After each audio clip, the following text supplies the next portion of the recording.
This is a horror game podcast. It is meant for mature audiences.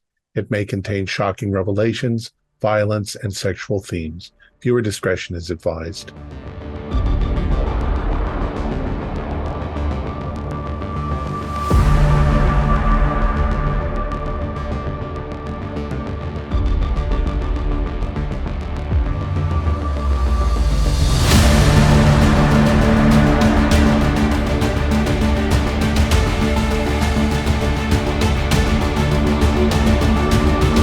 Greetings, fellow investigators, and welcome to our video podcast, Into the Darkness, where my friends and I will be playing War Cthulhu RPG. I'm your host, Thom Raley.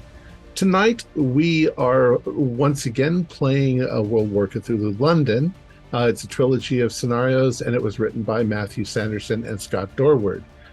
This scenario is Midnight Sunrise. Our Keeper of Arcane Lore is Matthew Sanderson, and this is episode 2. Our recap will be given by me as my character, Davidge Green. So without any further delay, let's continue our journey into the darkness. Sorry, darling, that I haven't written you sooner, but quite frankly, nothing much has been going on in either my personal life or in my research as of late. But just this morning, one of my dearest friends and neighbors, Teresa Hughes, phoned me to join her around 10 a.m. She seemed in a bit of a fluster, which wasn't too surprising since her husband had left during a spat about a week ago. I think he went to his sister's, though I can't be too sure of that. She told me she had invited a few more of her acquaintances to discuss something that was very much troubling her. Just as I arrived, I met that professor of obscure history. I've told you about him before. Gross is his name. There was also Mr. Leland, my neighbor once removed, who is also the local pharmacist. There was her lawyer, Mr. Spofield Harris, Esquire, and a somewhat out-of-place private investigator, Mr. Edgar Angrave, who apparently is well known to Teresa and has been for a long time. When she opened the door to us, she was quite out of sorts, looked like she hadn't slept in days. She called us because she had seen people around her property in the night. They had tried to break in, and the police would do absolutely nothing. We calmed her down, and we began our investigation. See what you make of this. Upon exploration, there were definite signs that some person or persons had scaled her back wall and tramped through her hydrangeas. There was evidence showing their attempt to enter the house, as the door locks were quite scratched. Most astonishing, they had, with hammer and nails, sealed her lower window shut. We assume to prevent her egress. We noted that someone had entered her basement through a small window, and this is most peculiar, brought with them a large and heavy slab of marble carved in the shape of a triangle. Consulting with Gross led only to wild speculations of it being some sort of small portable altar stone. Mr. Leland was able to identify traces of blood. Shocking, darling, positively shocking. Now, in the symbology of the ancients, the triangle can mean many things, but for some reason, fire came to mind. The house seemed like a trap. We were quite baffled. In any case, we thought it best that our dear Teresa spend some time away from her house. We took the stone back to my place for examination. We looked through the old newspapers, and we found an incident just last Monday wherein a plastic surgeon, Dr. Paul Chamberlain of Harley Street, had been trapped inside his house, and that it had been burned down by arsonists, a very deliberate murder as yet unsolved. So, while Mr. Spofield Harris, Esquire, keeps his eye on Teresa, the rest of us are currently watching the property for intrusion. George and I from the house, and John and Edgar from the garden shed. If the blighters show their faces tonight, we will have them red-handed, as they say. Quite the beginnings of an adventure. I will be sure and write you again if anything exciting happens. Until then, may God keep you safe. Your darling, Davidge. All right, thank you very much, Thom. So, where we left it, the sun had just gone down. It's now nighttime. Curtains are being pulled shut across the whole city. There are ARP wardens wandering around the streets, telling people in a very characteristic phrase to put that light out if they can see anything shining through the gaps in the curtains. Because even though the massive bombing campaign hasn't manifested, there is still the fear that if someone does come over, obviously they're going to be able to see a light from the sky in the pitch black. So there are no street lights on. Cars have got dimmed headlights if they are out and about, but say seeing a vehicle out at night is usually a fairly rare thing anyway because of petrol rationing. And yeah, everything starts to go very quiet. So I'll go round and ascertain where people are. So, Davidge, whereabouts are you when the sun goes down? Well, I've just made some tea, and I and George are sitting at a table. We have a deck of cards which we can play with, but our main purpose is to keep our eyes poked out of the window. It's actually quite dark, so we can't play cards. But we can at least see if something is going on in the yard across from us. So you're in your house while you play cards? That is correct. And we also, of course, have whatever weaponry, or, I have my cane. In case we do see the blighters out there, we'll run rushing out and bonk them on the noggins. Yeah, you can easily, and this goes for anyone, can easily have either like a knife taken from a kitchen, or something big and heavy that you can use as a club. So kind of rudimentary improvised weapon type stuff, just in case you are that way inclined. Right, and just in the order that I can see people on my screen, Leland, whereabouts are you? I believe that I am in the shed with Mr. Engrave, with my pipe with scissors roped on with string, ready to fucking bash someone. Wonderfully prepared. Yeah. Right, so we've done with George because you're with Davidge, and then Melvin. So I've set up Teresa in a spare bedroom in my capacious flat. Had cook prepare something. I encouraged her to eat because she looks so worn out. Tempted to be somewhat distracting and upbeat. I suspect, though, I'd encourage her to retire early, as she hasn't been sleeping well, and she can count herself entirely safe here. No one knows where she is.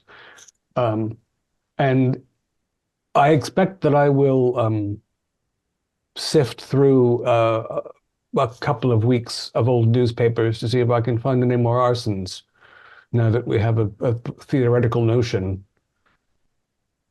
Okay, so you're back at your place then with Teresa. So she will have, because she's been up for such a long time by this particular point in the day, she will pretty much collapse whenever she sits down in a comfortable chair for any long period of time. So you are completely undisturbed by her and able to filter through all the newspapers that you have access to in the house. The long and short story is that there is no other immediate reporting of arson that is in a suspicious nature, like the Chamberlain incident. So yeah, there's no other incidents that are in the public eye at this point. A pity from the informational perspective, but good news regarding human well-being. Yes. Right. And then Edgar is also in the back shed with Leland. That's correct. And I do have my service revolver. However, it's not drawn or anything. Gotcha. Right. What are you going to do for about... Well, in fact, I made a note of when the sunrise and sunset occurs. Sunset occurs at 20 minutes, roughly, give or take a few minutes, about 20 minutes to 8. So what are you going to do for the next nearly 2.5 hours that where nothing seems to happen? Probably Well, share after about stories. Yes, but after about an hour and a half, I will put together a tea tray with some biscuits and so forth, and take them out to the garden shed, being sure to give the cuckoo, cuckoo, so they know that I'm not an intruder. And, Thank you, Davidge. Excellent. That's right. So that's about 10 past, 9:15 that you do that. So about an hour and a half. So yeah, Now, that's, does the blackout, is that supposed to continue all night long, every night? yes. Okay. And the only light that you have when you step outside, and obviously this is for Leland and Edgar as well, that you notice there is only the thinnest sliver of a crescent moon up above. The last new moon was only 2 nights ago, so it is a very dark night out there. But it's waxing. It's going towards. Yes, correct. Yes. It's slowly building up again, but it's emphasis on slowly. I've once heard too that smoking, that a person can see a match lit from 50 miles away. So I imagine we have to be careful smoking outside as well. Yes, that is quite dangerous. Should we find an intruder, I do have a storm lantern at the ready.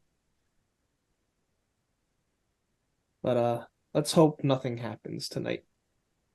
A quiet night is always a good night.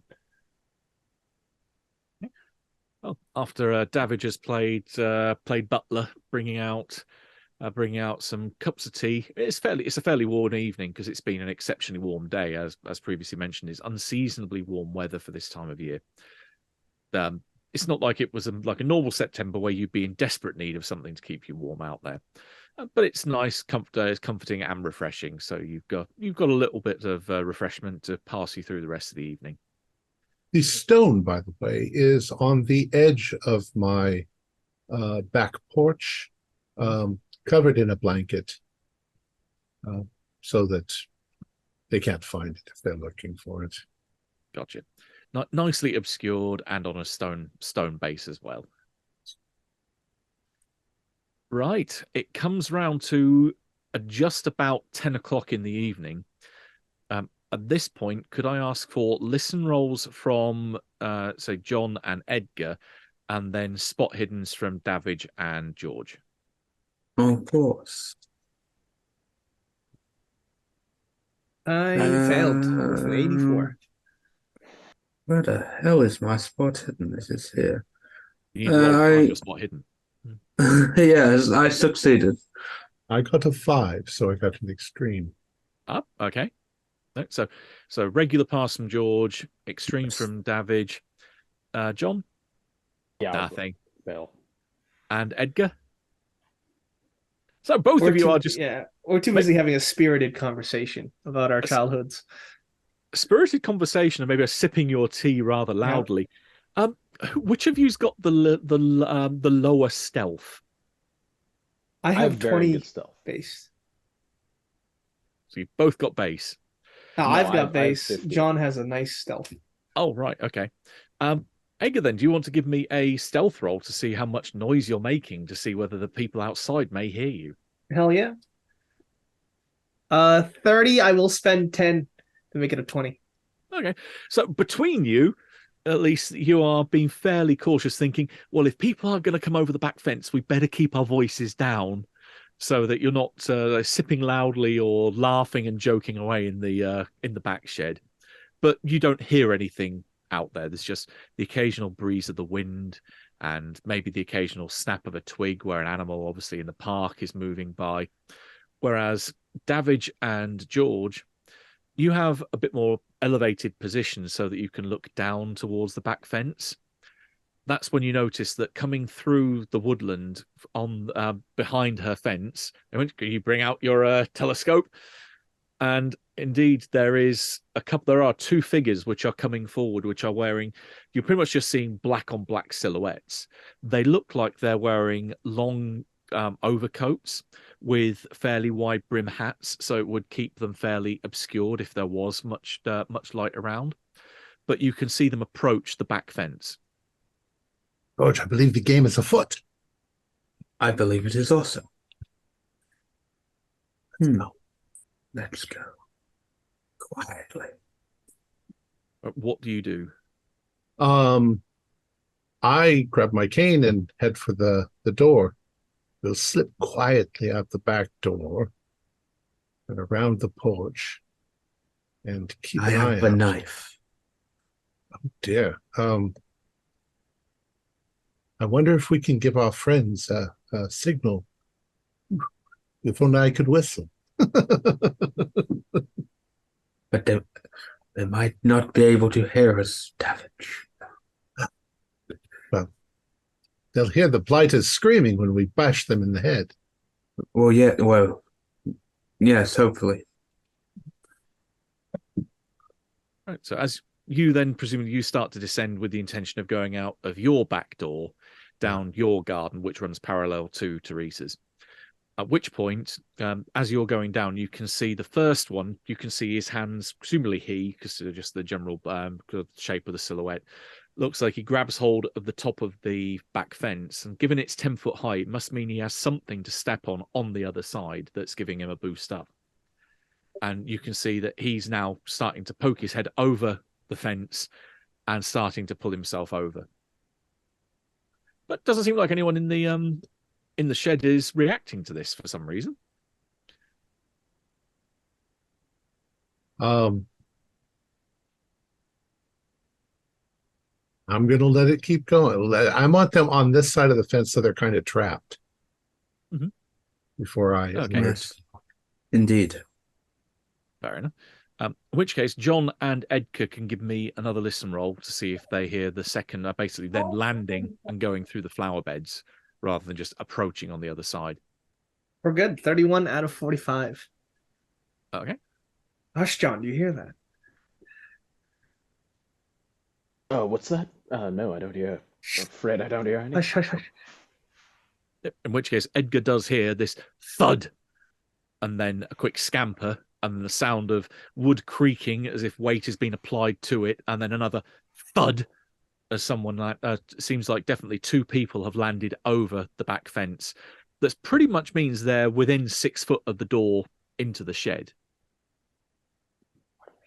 We just want to go. Okay. Well, I can't tell you what to do. I'm actually going to turn on the storm lantern and then just step outside, just bursting through the door. Okay, you burst through.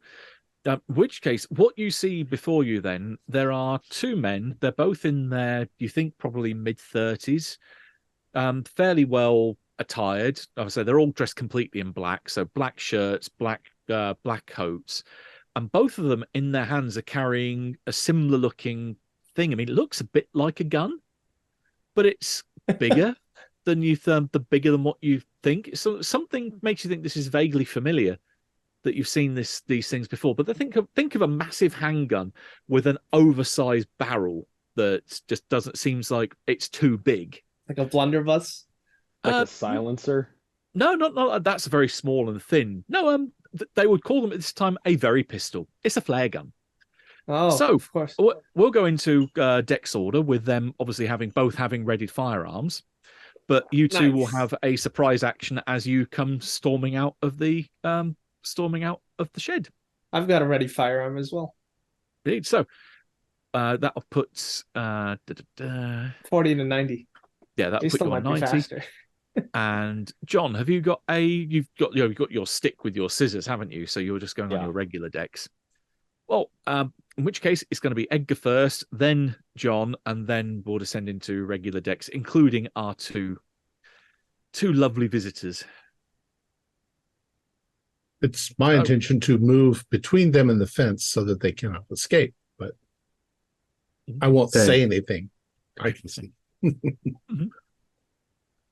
Right, so Egg is up first, right on the doorstep. Well, say proverbial doorstep on the garden fence with them.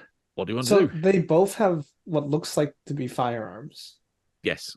Okay, and they are 6 feet away. Mm-hmm. Okay, so I'm going to may I make a called shot to the man's hand, one of the men's hands, where they are holding the firearm. I'm assuming that's a penalty die, but with the point blank bonus, it's just a straight roll. Cancel out. Yes. All right. I don't want to get shot tonight, so I got a 30, which is a pass. Okay. Give me a luck roll. All right. 50-50. 14 out of 54. Okay, you shoot the flare gun in the guy's hand. It explodes, at which point he is then engulfed, his arm Jesus and Christ. chest. Suddenly is this ball of flame that erupts and completely gets him from about the waist up. So there is a guy on fire in front of you. Oh, John? dear. I think seeing that a guy has just been engulfed by flame, I'm gonna start having flashbacks to when I was in the Great War as a young man, and I'm just charging the other guy, and I'm gonna whack him with the pipe. Right, yeah, give me a fighting brawl roll. God I'm damn Kaiser worshippers. Oh, Okay, that's a regular. okay, and my dodge, I'm pretty sure I didn't give him that high a dodge. No, I didn't. All right, so 72 is a fail from me. So you whack him, give me damage. What would that be? Just like a D6? For a club, yeah, give me a D6 plus any damage bonus if you've got any. All right. Oh, that's 6. I don't have a damage bonus. Okay, that's half his hit points, so he needs to make a con roll. And 11, he is still up. So he takes a big whack to the head, but you can tell it's, if this was a bit more light, you might see little Tweety birds going around his head. But no, he's swaying, but he's still standing. Ah! And then we'll go into Dex order with everyone's ready firearm bonus if they've got them. So typically these are the two crap ones. My highest Dex with the guy that's on fire would have been 100, but he's on fire, so all he's doing is and as he drops to the floor screaming, he's looking like he's going to try and put himself out. His Dex roll says no. He is still rolling around. So next up, I think, is Edgar on 90, unless anyone beats that. My goodness, such Dex. I'm going to just point the gun at the other guy and say, stop, or you're next. Okay, you point the gun at him. This is not going to be enough to make him stop. Okay. Next up is going to be also 90 with 40 plus 90. So that is the other guy who is currently being taken the whack in the head. Which of you, between John and Edgar, has the lower luck? I have 54. Yeah, mine's lower. Okay.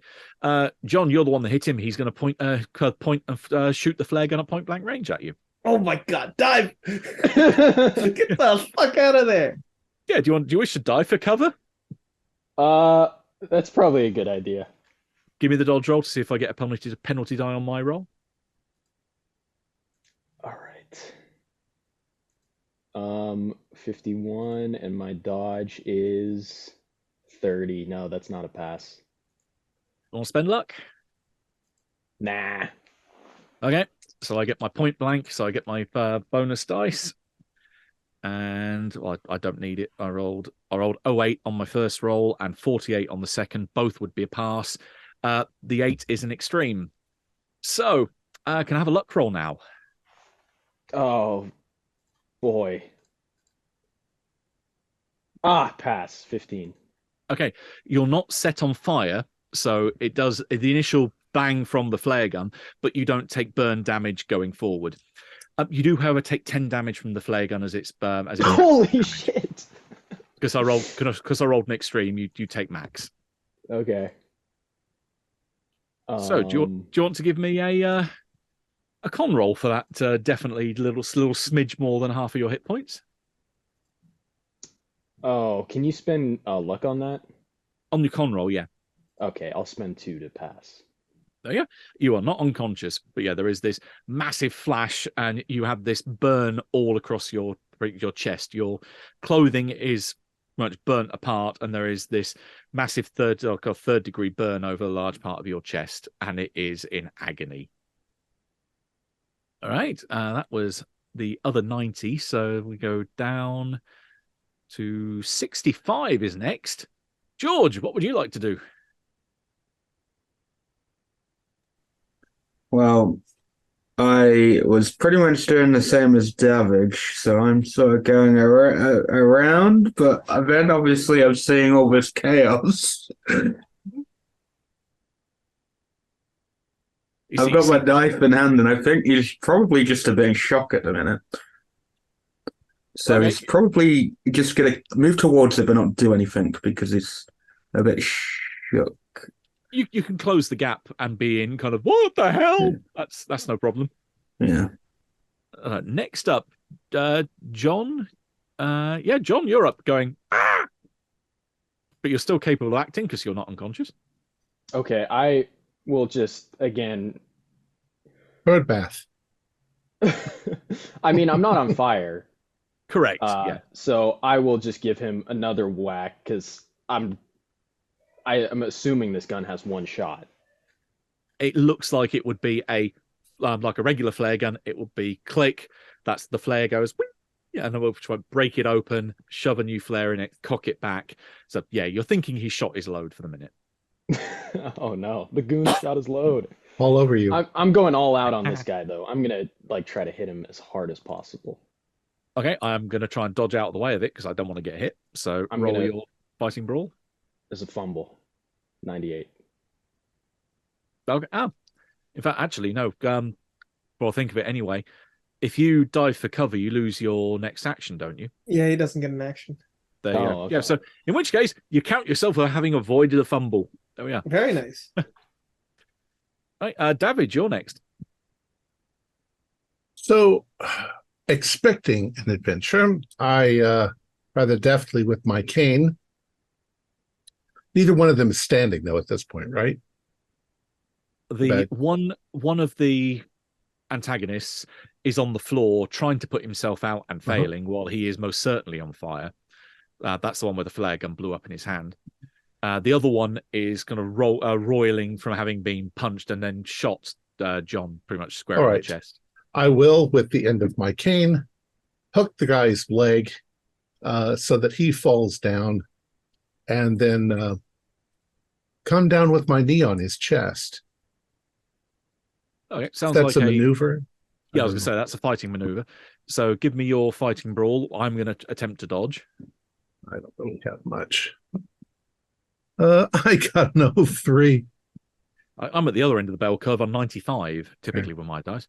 So you pull his leg. He goes slamming down onto the ground, and you kind of almost do not kind of belly flop on him, but with your knee going straight down onto his chest. For momentum, I'll give you a +1. So give me a D3 +1 plus any damage bonus you've got. So I got 3 points. I've got no damage bonus, but since I got an extreme, does he still have the gun? Can I wrench it out of his hand in the process? Yeah, I'd say because this is more of a maneuver than in trying to do damage. Damage is a little side plus of this. I'd say yeah, the flare gun can go out of his hand. Okay, so I'm like, have at thee, blighter.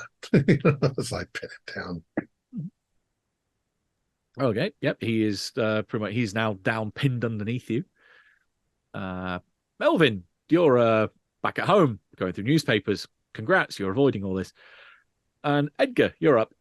With the 90, if I have a prepared gun, I'm gonna wait till my actual dexterity then. Mm-hmm.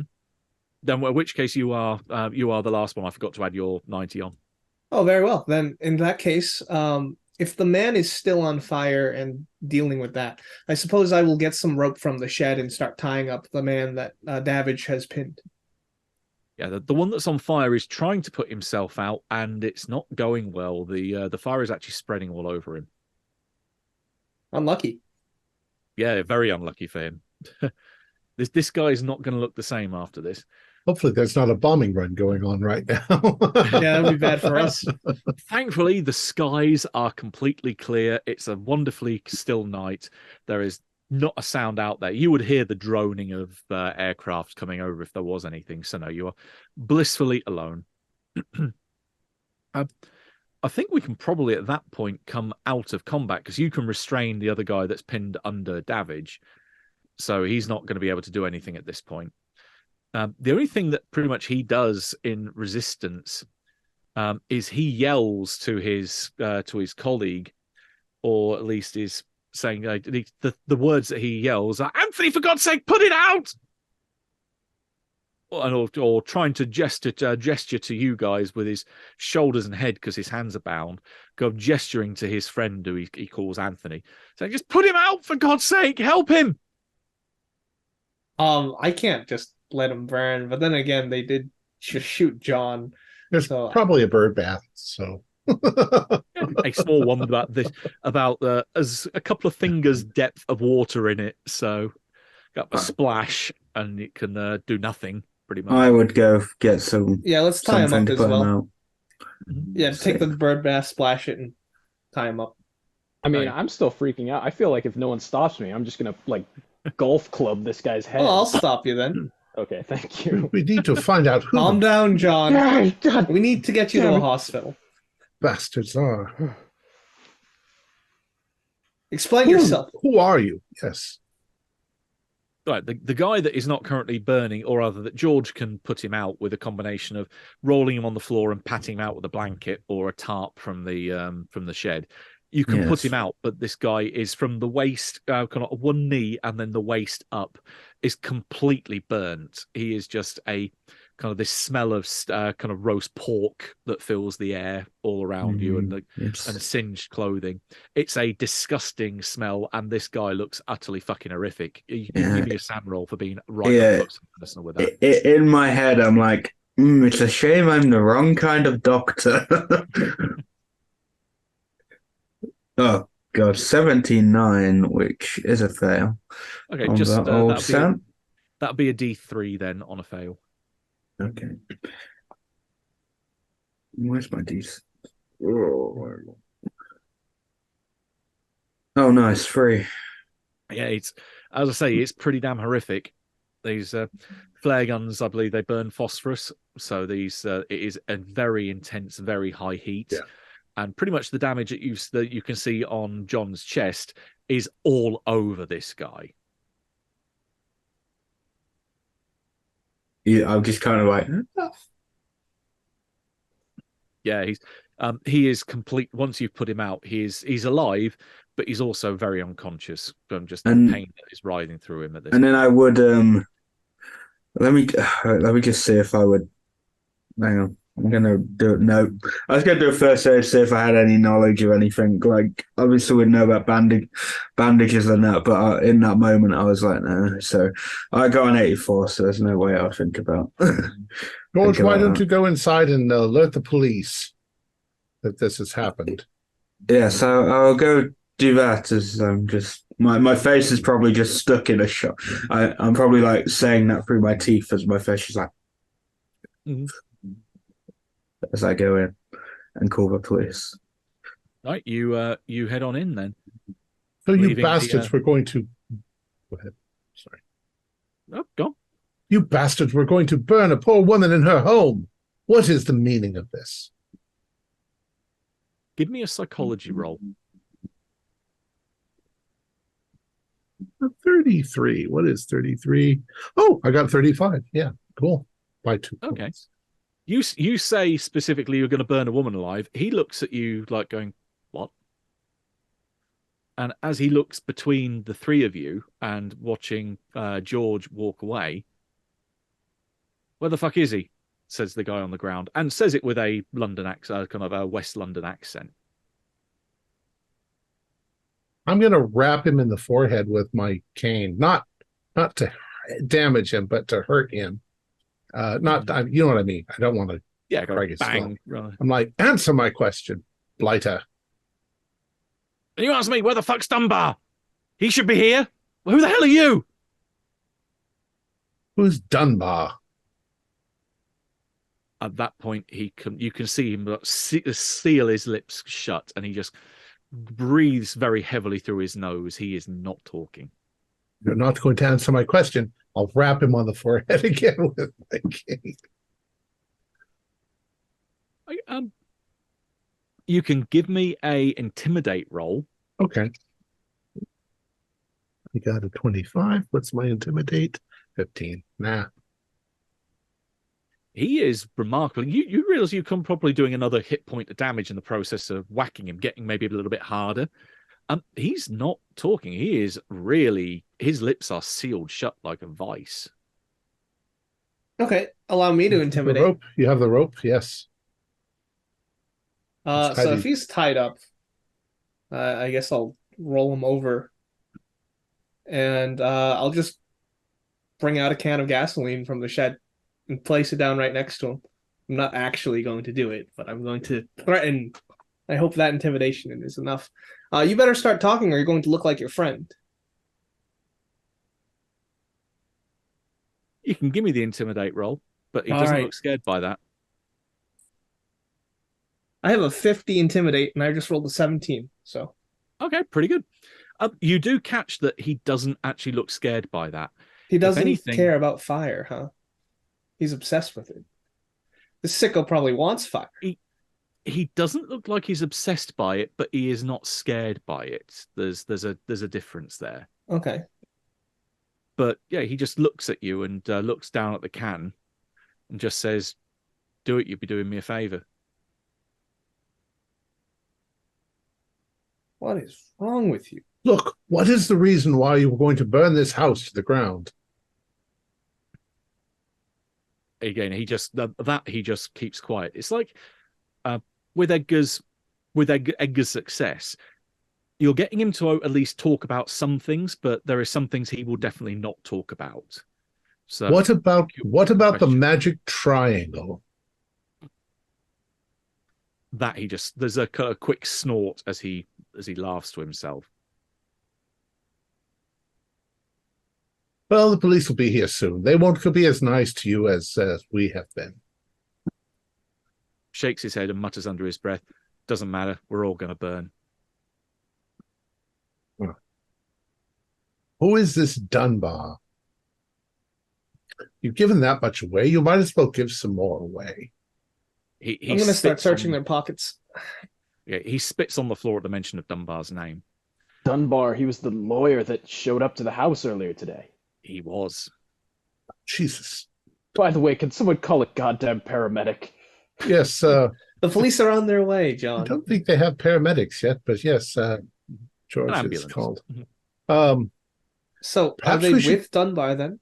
What should we take a look around the property? Perhaps there is somebody else here. No, it's just I'm going to search the people though. patting them down. You do find there are a few things on them. There isn't surprisingly, there isn't any ID. Of What a course. shock there.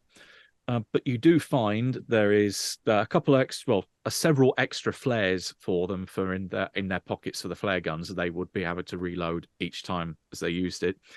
There's a box of matches, pack of cigarettes, lock picks. One of them also has a length of wire, which is a little bit in isolation is a little bit odd. Concerning. But yeah, there's not really that much else that they've got. Yeah, so extra flares, box of matches, pack of cigarettes, lock picks, and the length of wire. That's all you find in their pockets. Well, What are I we say going to that, do with them, Davidge? I say that our what we tell the police is that they were going to light this building on fire to alert their German friends to where to start dropping the bombs. They'll get thrown in the worst of all prisons, or perhaps hung as traitors to the country. He just continues shaking his head in a very kind of you don't know kind of expression on his face.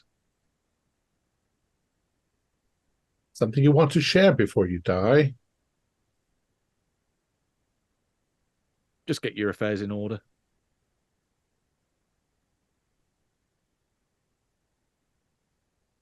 So we'll just, I don't know. I'm going to take the storm lantern then and follow the tracks that they came from, where they came from. Okay, you pick this up. So this is a lit flame in the storm lantern, yeah? Yeah. Okay. He does for a second he says, "Can you hold on for a second?" He asks you to stop. Okay, I'll stop. Okay. He looks intently at that storm lantern. He needs to make a power roll. Yep. He starts muttering something under his breath that you can't quite catch. What the fuck are you saying? And after about maybe about 2 I'm or gonna 3 start seconds, walking away. yeah, after about 2 or 3 seconds, he just shuts up and smiles, closes his eyes, and leans back as much as he can, almost with his head looking up to the sky if he had his eyes open. Can I have a spot hidden roll from John and David, as you are the closest to him, please? Oh, that's an 87. No. Okay. 100. You are completely oblivious then, both of you. In which case, yeah, you are, everything's perfectly normal. Then maybe this is because Edgar's got to the other end of the garden as you're looking around with the lamp.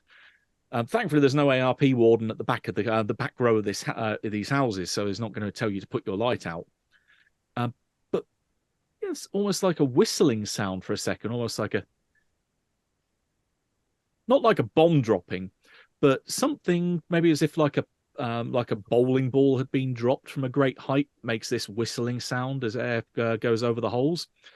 And then all of a sudden, because both of you unfortunately failed your spot hidden rolls, that gas canister that Edgar left right by him explodes. Can David and John both give me dodge rolls to see if you can get out of the way of it going up? Thank God I didn't say I was going to return, because most likely I'd have had to have gone and collared one of the patrolmen on the streets because of the time. Yeah.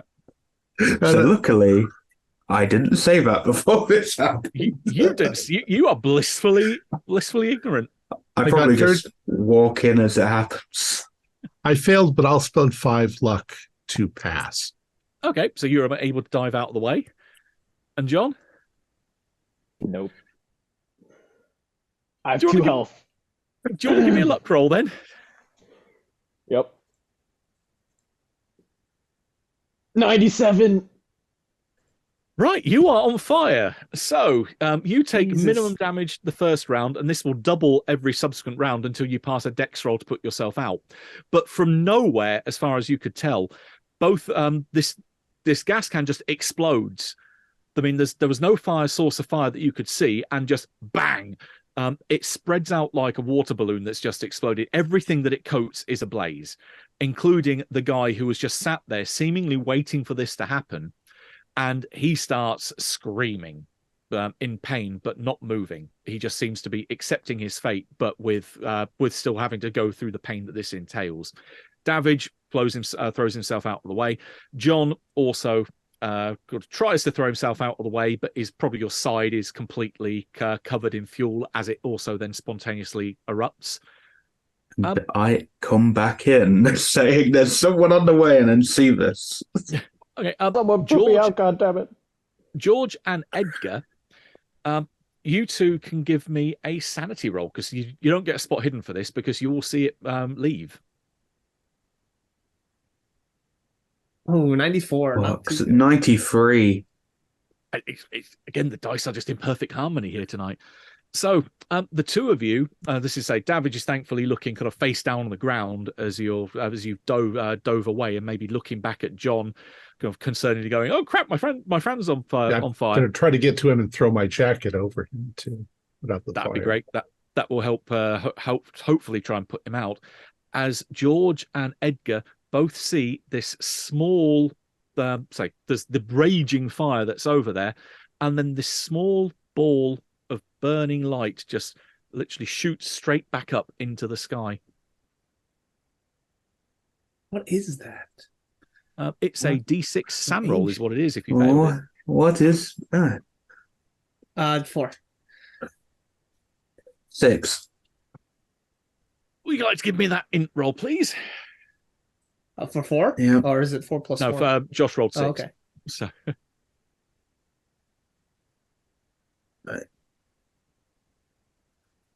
Oh, why does it have to be my highest?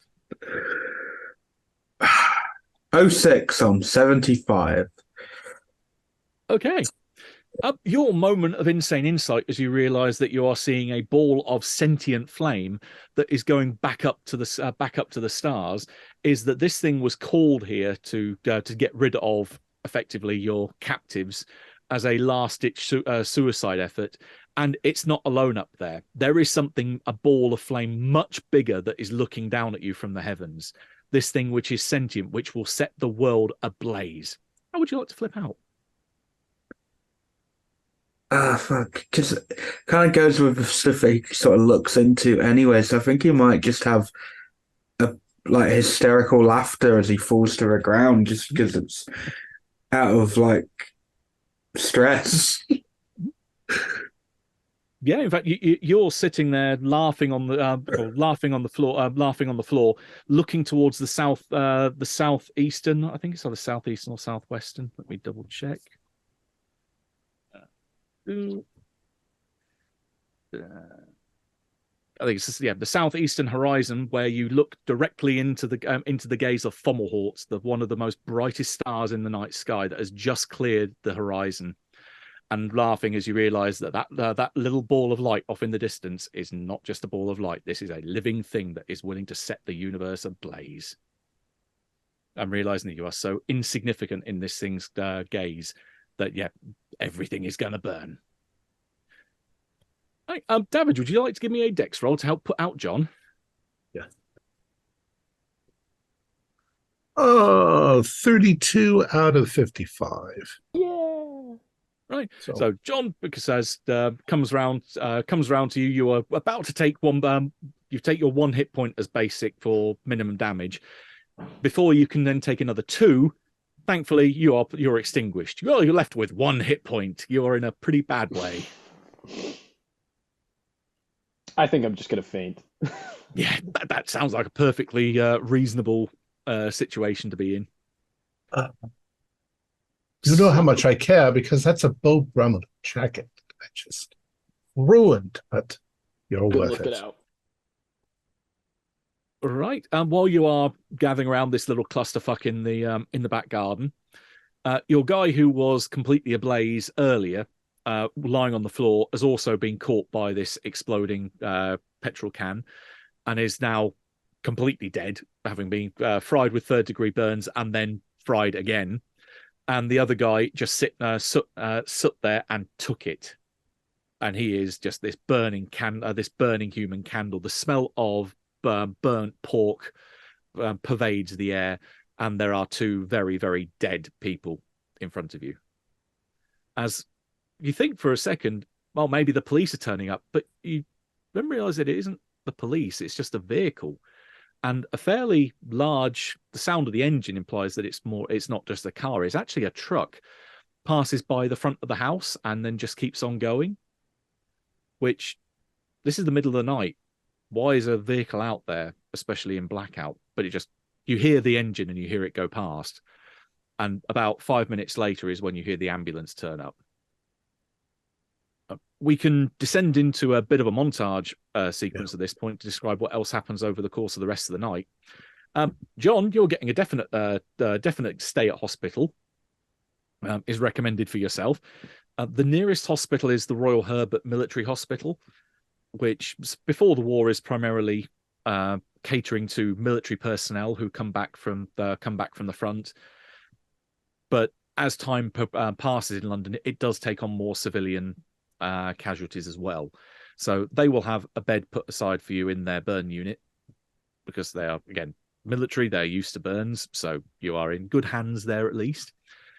You are taken away with bells ringing. Everyone else, I think, is pretty much unharmed, apart from obviously the two barbecue wannabes on the floor. Not really much they can do for them. And I think that our story to the police will be that they were going to set that house on fire. We'll tell them about the nailing closed to the windows. We'll tell them that we suspected. and that we managed to get Teresa to a safe location. We're gonna Yeah, mention that's- how a can of gasoline just exploded. It From was their nothing? can of gasoline. They got it. They were going to burn down the house, but they were idiots. Very well. Yeah, I mean, with showing them the nails in the window, and so the fact that the fact that Teresa isn't there is about the only thing that kind of counts against you in a way. But there's enough physical evidence to show. Look, there's this thing down in the basement. You can see where the entrances are being made. You can see the nails. They will take you pretty much at face value. They say the kind of usual, don't leave town. We would like to follow up on this. If the detective needs to get in touch with you, they take contact details. But that will take a good few hours. So you are going to be up until the very small hours of the evening. I think also between the interim of the explosion and them finally getting there, I will call Melvin and give him the rundown of what the hell just happened. Yeah. So just as you're sat there with a nice cup of tea or coffee, sitting down, going through about your fourth or fifth newspaper at this point, and having a nice relaxing evening, you have that info dump. Yes. Well, John, well, yes. I'll tell Teresa about it in the morning gently, but they were after Dunbar. She wasn't actually the target. That might bring her a great deal of relief, but Dunbar is my employer and a rather imposing figure. Well, I'll sleep on it.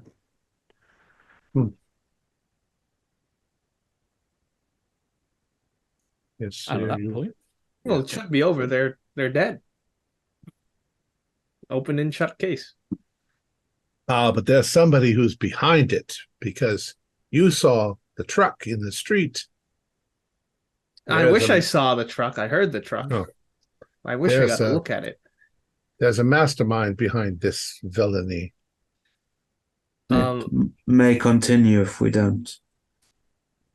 Yes, agreed. Agreed. That is a good point, Dr. Gross. I see. At least What we're in did you agreement see? on something. You started laughing like a maniac. I realized, I just realized that some of the things that I study exist. Was a stressful moment.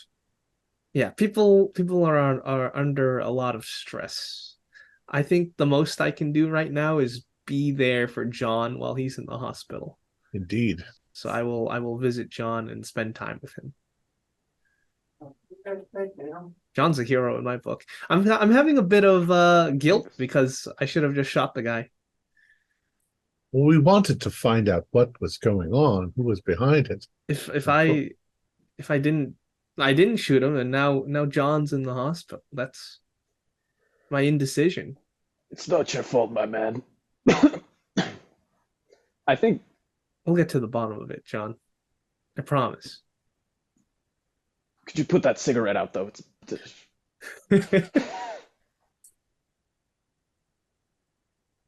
all right. Mechanically, we'll do the numbers part next. John, because you are in pretty much expert care, they are able to stabilize you. So you gain 1 hit point back for immediate first aid treatment, and then gain another 3 points back for a successful medicine check. So you're up to 5. And also for purposes, I know for realism, you would normally be in hospital for a lot longer period. You would be obviously kept in for observation. You'd be wrapped up in bandages. You'd be fed via IV, and all that lovely goodness that comes with burn treatments. We will bend the rules of, or at least bend the rules of reality to mean that you can continue to be involved in stuff in going forward in the scenario. But you are going to look like a bit like Claude Rains going on from this point. You will be the proverbial invisible man wrapped up in bandages for the rest of the scenario. I was hoping for something more like Phantom of the Opera, but I'll take it. All right. So you will be. We can say that you are discharged with copious amounts of drugs for you to take to avoid pain going forward over the course of the next considerable time. So over the next few weeks, potentially. But at least you're still able to engage with stuff. We'll say that it's about 7 a.m. then in the next morning. For those that want to have got rest, you can have got rest. What do you want to do when the sun comes up at 6:20? I think we need to call a meeting between the five of us, because I think Melvin was right. Dunbar was the target, and I think he's still in danger because of the presence of the truck that drove by to check on things. So we need to help Dunbar. Indeed. We're having this meeting at the hospital with John. Yes, right when he gets discharged. We'll go over to a cafe or something, breakfast place. Yeah, they have a cafeteria in there, so you can meet up over hospital breakfast food. Great, lovely. So I'm going to tell Teresa in the morning that those fellows won't bother her anymore, and that we've realized that not she, but Dunbar was the target. How does she take that? She is obviously a little surprised. She initially starts along the lines of, well, how did they know he was there? But then stops herself and says, well, if they'd been watching the place, they would know his movements and know that he would be coming by regularly on a Wednesday, would be one of the days where he comes by. So it's kind of, now that she's looking at it from that perspective, it's starting to make a bit more sense. And she does comment that, well, he works in the law, as a lawyer, you don't get far in the law industry without making enemies. You're going to piss someone off at some point. Quite, yes. And we'll be attempting to determine who exactly he's gotten on the wrong side of, to the extent that they'll engage in such violence. It's a long list. She kind of mutters. He's not exactly the most friendly of people to be on the wrong side of. So if someone had a reason to go after him, it's going to be a long list. Yes, I'm afraid that's an understatement. You're welcome to stay here for as long as you like, but I suspect that they won't. Well, I'm not. They don't necessarily know. The information that Dunbar wasn't there won't necessarily have gotten back to whoever sent the goons, because they were just hired hands of some kind. Right. Well, I'm going to have a further chat with the fellows. You can stay or return to your home as you like. She very much says, I'd prefer to stay here if you don't mind. I feel safer knowing that my friends are looking into this and hopefully trying to solve it, because just in case they want me as well for whatever reason, maybe because of my association with Dunbar, that might put me on some kind of list as well. I'd rather not risk it and not go back. Quite so. Yes. Well, you're most welcome. Make yourself at home. Ask if you need anything. Ask Jane. I'm going to go and meet with the fellows, and we'll tell you what we learn. Yeah, she will. That will probably curl up and go back to sleep again, because she's still exhausted. Oh yes, but I guess before my part, I'll ask her if things are well and through with Dunbar, or if they hope to patch it. She hopes to patch it up. Well, given in light of what's happened, she thinks she's probably not going to see Joseph, because that's his first name, Joseph Dunbar, until all this is resolved. Right. Yes. It probably will be wiser for both of you. Very good. And I'm off. And if we're at our meeting, we do have 2 data points now for their targets. We have Dunbar and then Paul Chamberlain. If we can find some kind of connection between the 2 of them, we'll definitely be on the case. Indeed. Get the red string out. Yes, I think some of us should check in with Dunbar and find out why he's being targeted, and others should dig into the connection that might be there. Point of clarification: Dunbar is a lawyer, or He runs a firm. Okay. He has his own firm. Yes, he's Melvin's employer as well as Teresa's lover. and employer. Yeah. Landgrave, do you have ins with the Scotland Yard? Yeah. Yes, I do. Because it would be helpful also, perhaps, to find out who those two young men were. Yes, I will actually write that down in my notepad and follow up on that. So I will check in with that. Good idea, Melvin. It sounds as though, well, we'll see. I mean, they obviously were, from what you remove from their pockets, they are somewhat experienced criminal types who knew what to bring and what not to bring. Mm-hmm. They mostly got dropped off by the truck. Because if we're following the trail of footsteps, I'm guessing there's no car at the end or vehicle. Well, there certainly won't be from. You'd have to go over the fence. Yeah. Through Marion Park, so they went a long way. Yeah. By which point you then get to a footpath, and then they don't leave footprints. Yeah, they knew what they were doing. That's for sure. And we then what was the deal with before? I had this odd sensation. He told me to stop with the lantern, and then I heard him whisper something in another language, maybe. And then it all happened. The gas exploded. This wasn't any language I recognized. I suppose you have more experience with that as an occultist, Davidge. You think there was an occult? Do you think that he created some sort of magical spell that? I don't know how that would have happened. I mean, one fellow was lit up with a handful of phosphorus flares and spent some time aflame. I'm sure there were bits of char and spark and whatnot all over Teresa's garden, and obviously one of them, perhaps you even inadvertently set the gas can on top of one, and that's why it smoldered for a bit before it got hot enough to explode. It did though seem that it was orchestrated, because he asked Angrave to stop moving, and Angrave had the only, well, I'd say the only source of fire, except that the other man was certainly a source of fire. And then there was the other man was a whistling sound. Did you all hear that? Like, have you ever have you ever seen an entire pig roast? There's a great deal of whistling. No, there's a pockets of gas escaping through the melting lard. I'm sorry, John. Yes, the whistling. The whistling was from. It was like the sound of a fire rocket. A firework. Just a distant whistling that got closer, and then boom. It was from something far greater than we can imagine. Oh, perhaps. But I didn't see anything. I was, of course, face down.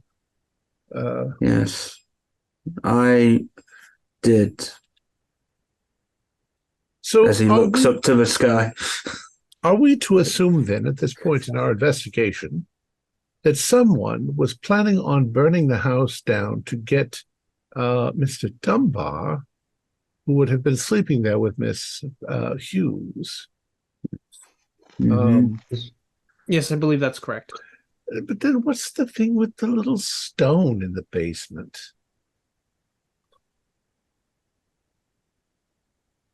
I think that our best bet would be, since we've found this plastic surgeon dead, and then Dunbar, they must be connected. Yeah. Because they were specifically targeting him. They targeted him for a reason. The two must be connected. I wonder if the ruins of Mr. Chamberlain's home is still accessible. It's only been a few days. Perhaps in the basement or in the basement area, if the building's all collapsed, we find another one of these stones. Great idea. You can give me an idea roll on that front. 43 is yeah. It's almost a hard. I'd give it. Do you want a hard? No, regular's fine.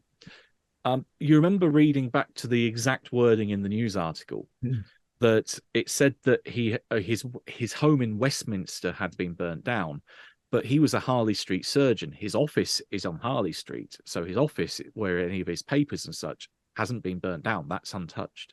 Okay, but well, then what I was speaking of then was to see if his home, if the rubble of his home had a stone.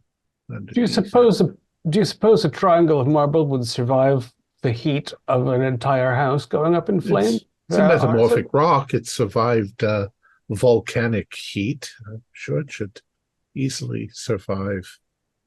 It doesn't do very well against lemon juice, though. Anyway, if there were chunks of it, that would be telling. So could it be that they certainly didn't seem like cultists? They were dressed in regular clothing. Yeah, maybe not like your stereotypical cultists. Yes, but don't they usually dress in purple robes and have strange symbols carved into them or whatever? They certainly had totems that they were obsessed with, specific ways of doing things like fire. They also did seem to be involved. They weren't just some hired thugs to do a job, because they were definitely afraid. They seemed fanatic. Yes, they had a purpose. They did seem fanatic. Yes, indeed. Well, I think I am going to head over to Scotland Yard to see if I can find any more information on the bodies, to see if the police identified them. Perhaps Mr. Spofield Harris, Esquire, and I, unless somebody wishes else to come, to visit Mr. Dunbar. He's your boss, yes? Yes. And I think that it might be wise if someone charming came along with me, because he was quite embarrassed to be seen at Mrs. Hughes' doorstep yesterday by a member of his firm. But I was charming. Well, George is quite charming. Yes, John, you were very charming, except now that you look like a brisket that's been left a little too long in the oven. Oh, Lord. I can see. Please, go easy on him, David. It's character. It will all be character in the end. People will find you character. Some of us need to obviously look more into the other side, like Chamberlain and that, so I don't know why me and John can't do that. Well, perhaps fire worship. That seems to be Zoroastrianism. Yes. Ahura Mazda. Yes. Yeah. The sacred flame. Oh, interesting. Wasn't there an ever-burning flame in Azerbaijan? Yes, I think so, yes. Yeah. It's an interesting legend. Elevating a couple of arsonists, I think, but... Yeah. And I don't think they're very violent people, so I think most likely some fly-by-night. No, perhaps I know less. These are definitely fanatics. You mean Zoroastrians? Correct. Yes. I thought you meant the guys who shot me. No, these guys were definitely fanatics. Yes. Maybe look around to see if there's any strange, wild new cults in London. I'm sure there's a few. Maybe I can talk to some of my inner circle. So if I've got it right, we've got Edgar's heading down to Scotland Yard. Melvin and Davidge are heading to Dunbar and Associates offices. And John and George, you're going through the newspapers or going through any kind of records, trying to find a connection between Dunbar and Chamberlain. Yeah, and I will talk to some of my colleagues from my inner about if they know of any cults or anything about fire worship and stuff like that. Gotcha. Okay, I'll go around in that order then. So, unfortunately, Edgar, yours is fairly quick. You can pop down there and kind of reiterate for their records, or they're trying to help them out by saying, here's the description of these guys. We've got a good look at them. Admittedly, the one that I kind of blew up with his own flare gun, I didn't get a massively good look at him. You basically got the quick look at him before you immolated him. The other one, though, you got a bit more of a look at as you tried to intimidate him. So you do the equivalent of like a photo fit. You sit down with an artist to get a good impression of him. Yeah. But the only name that you got out of either of them was when you heard one of them refer to the other as Anthony. Yes. And there was no ID on any of them. And the description doesn't come back with any known criminal element or known criminal associates. So they very quickly draw a blank. They've got no idea who these two people were. They know they don't have a criminal record, so at least there's that. Oh, thanks anyway, lads. Right. They say they'll continue looking, but yeah, these are not people that are known to be working with the criminal underworld. Right. And then we'll go to Melvin and Davidge. So you arrive at Dunbar and Associates. They've been open probably about half an hour by this point, so it takes you a little while to get across London after you've had breakfast and after you've met up with the others. So Melvin, because obviously you work there, you would know that the main receptionist, Miss Davis, will be there as one of the first people to open up. She has already opened up the office. You can see that people have settled down for their day job. You know that Dunbar takes a lot of his meetings, or pretty much all of his meetings, in his office. And that when his door is shut, you know he's in there and he'll be with clients. When you arrive, that door is very firmly shut. You can hear the noise that there are people talking in there.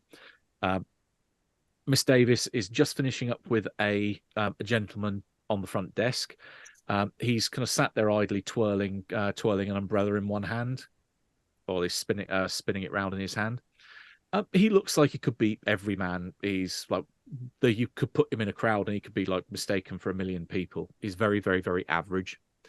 But he nods and kind of exchanges a quick smile to you, and just then exchanges to Miss Davis. Thank you. I'll be hopefully back round later on this afternoon then, when Mr. Dunbar has a free slot in his schedule. And he doffs his hat and walks out. At which point you are then free with Miss Davis. Miss Davis, allow me to introduce Mr. Davidge Green. Very nice to meet you.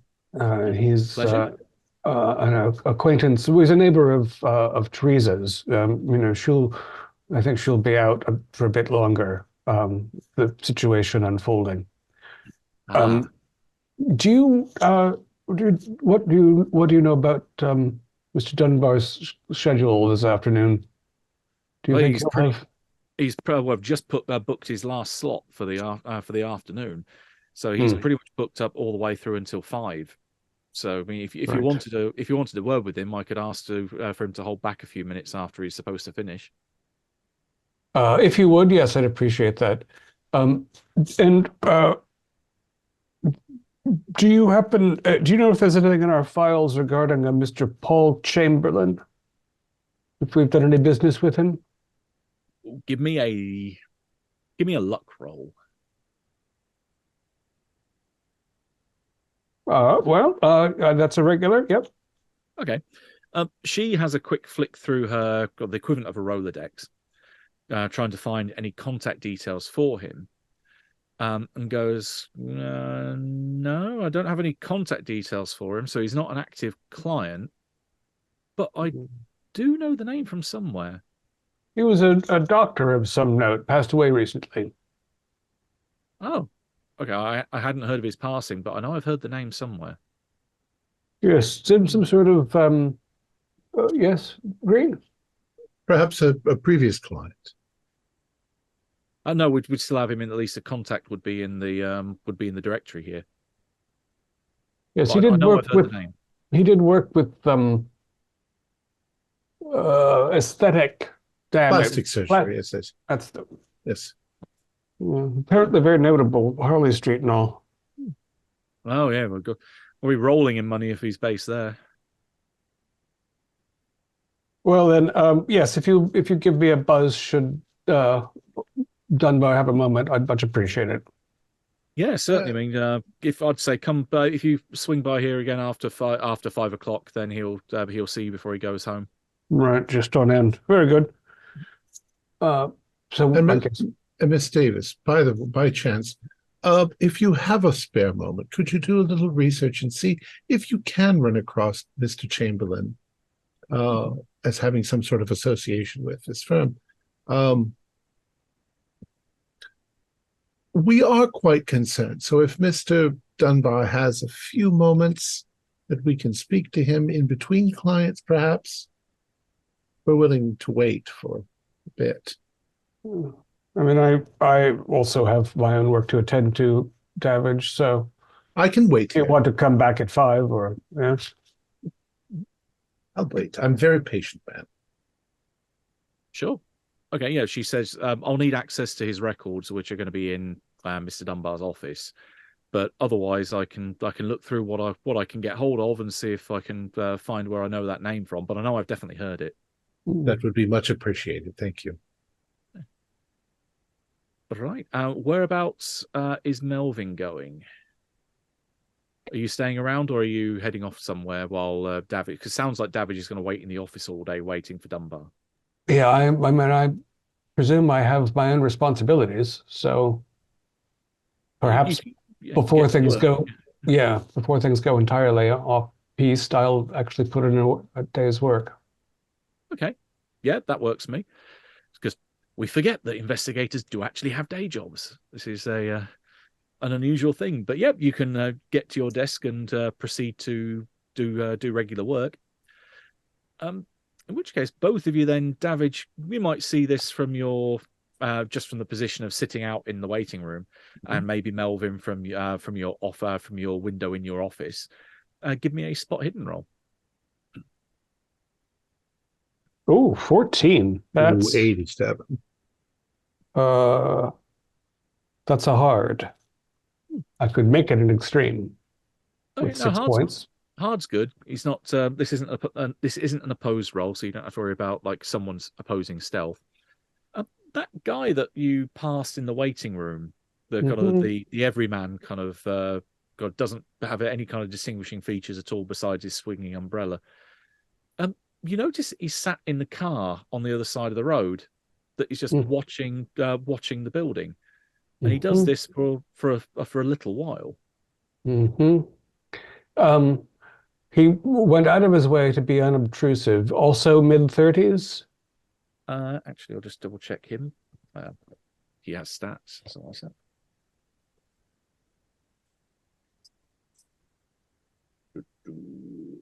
Late 30s. You think probably on the borderline of being 40. And what does he drive? Or how expensive is his car? Oh, again, could be there's one of 100 or a couple of 100,000 of these cars. They're again the bog standard Ford of the day. Right. Yeah, at some point, as I, pass through the office carrying some bit of important paper to somebody else's place and lawyerly stuff, I'll ask Miss Davis about the chap that was here just when I arrived. And is he a new client?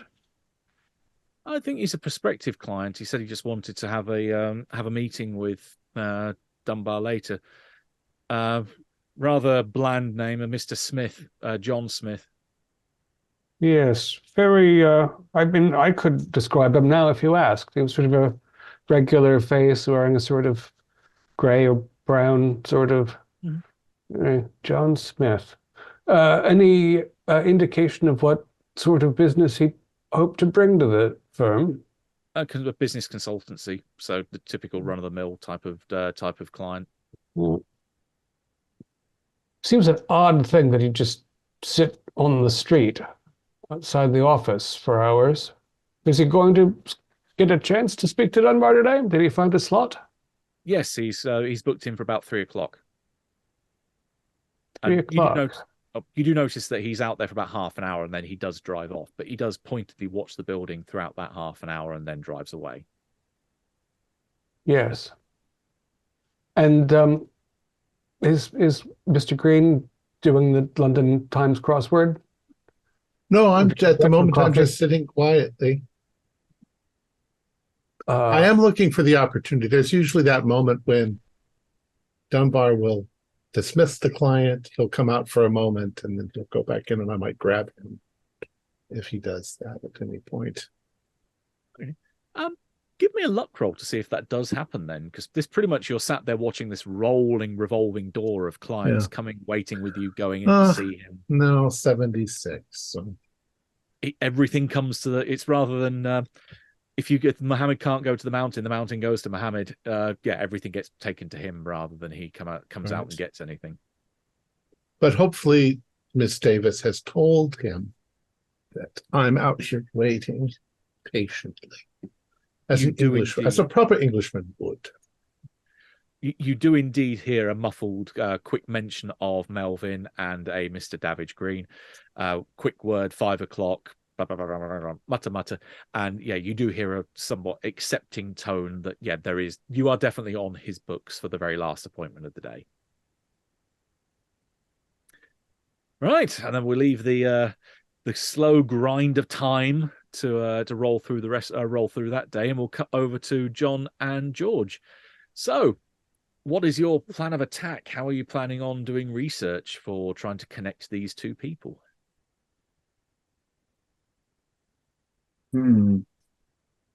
Well, one, using like the library and that, just as the basics. I also want to contact some of my inner circle just to find out about various, and maybe they might know some stuff about or heard anything, or they might know how to get more information, etc.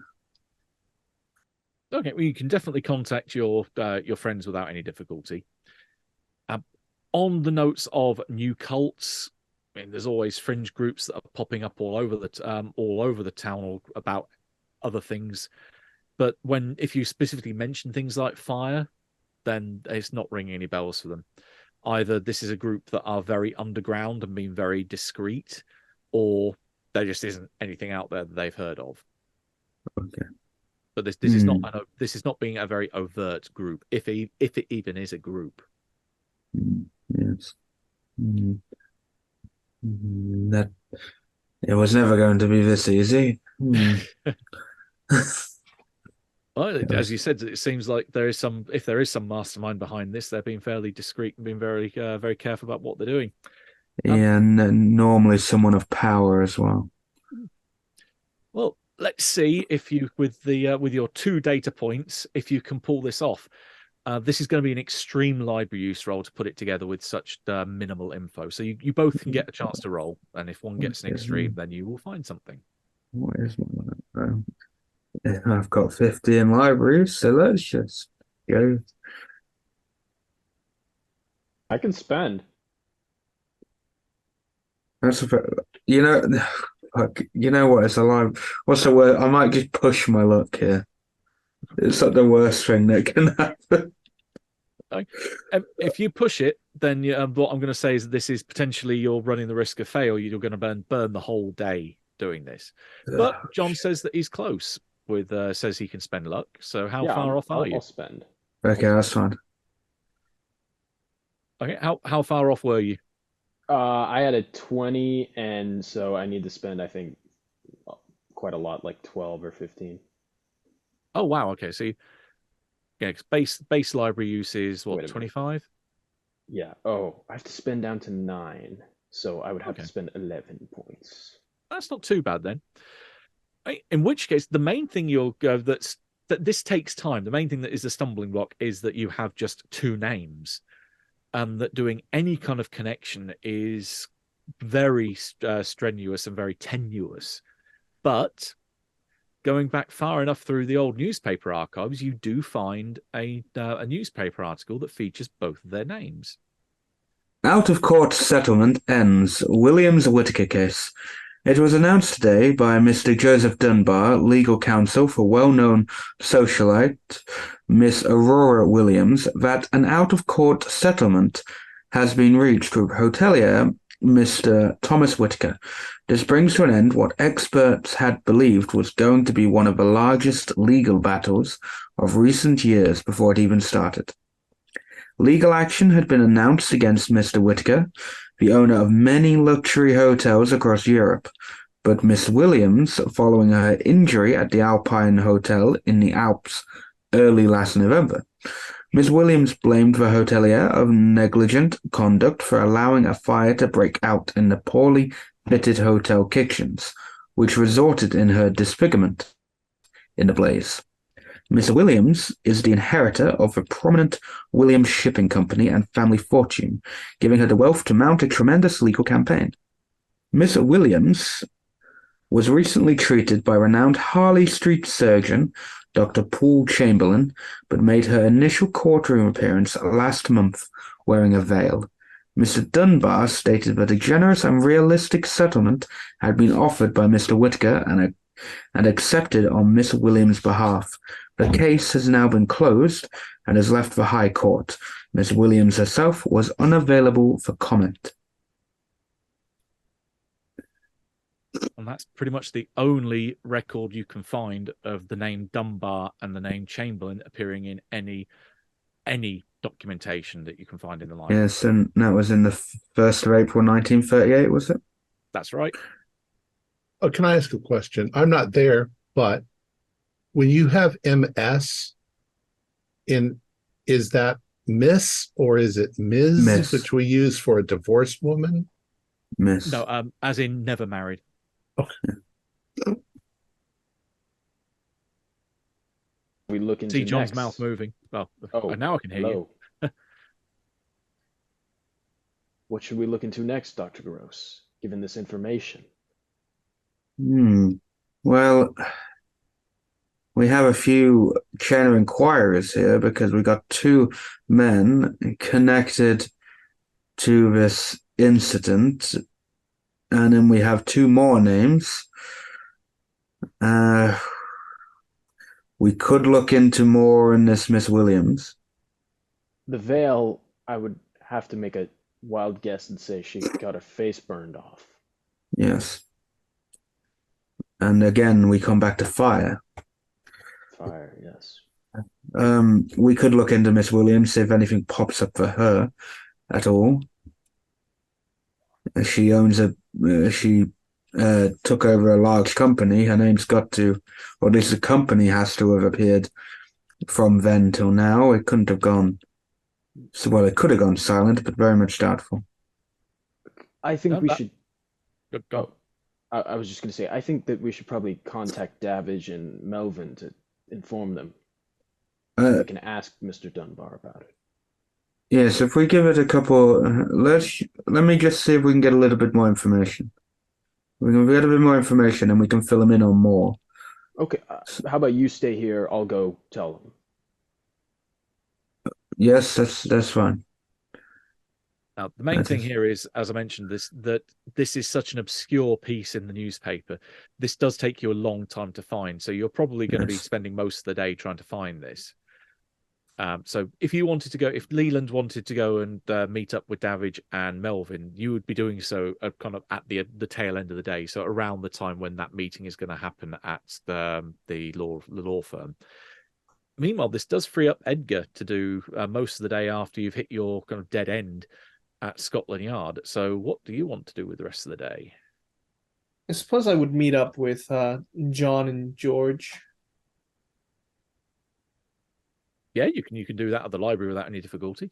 And if I found out about it, then I'd like to talk about it, because this Aurora Williams, the woman that was disfigured by Mr. Whittaker's negligence, it seems more like that Mr. Whittaker, he's the one targeting everyone here based on, we have the surgeon, and then Dunbar is being targeted as well. So it's only a logical conclusion that Aurora is going to be targeted. Yes, which is why I suggest looking into her. Right. She's more of a company, at least, should. But if we look show into up in Mr. documents. Whittaker, he's probably connected to these groups of fanatics. Exactly. Why don't we do it like this? If Leland, you can stay with us or go see if Green and Melvin are okay. Oh, why don't And you go then, ahead, John? George and I are gonna spend some quality time together. yes, and then No. Edgar, you can look into Mr. Whitaker and then I'll look into Miss Williams. Very well. Yeah, these two names don't require any roles to look into their backgrounds because there's enough information out there in the public domain that it's not difficult to find. So as the news article kind of hinted at, well, not hinted at, it kind of outlined a lot of it. Aurora Williams is the head or the inheritor of the Williams Shipping Company, which is quite a prominent import-export company based in London. They own a fair bit of extensive property down at the London dockyards.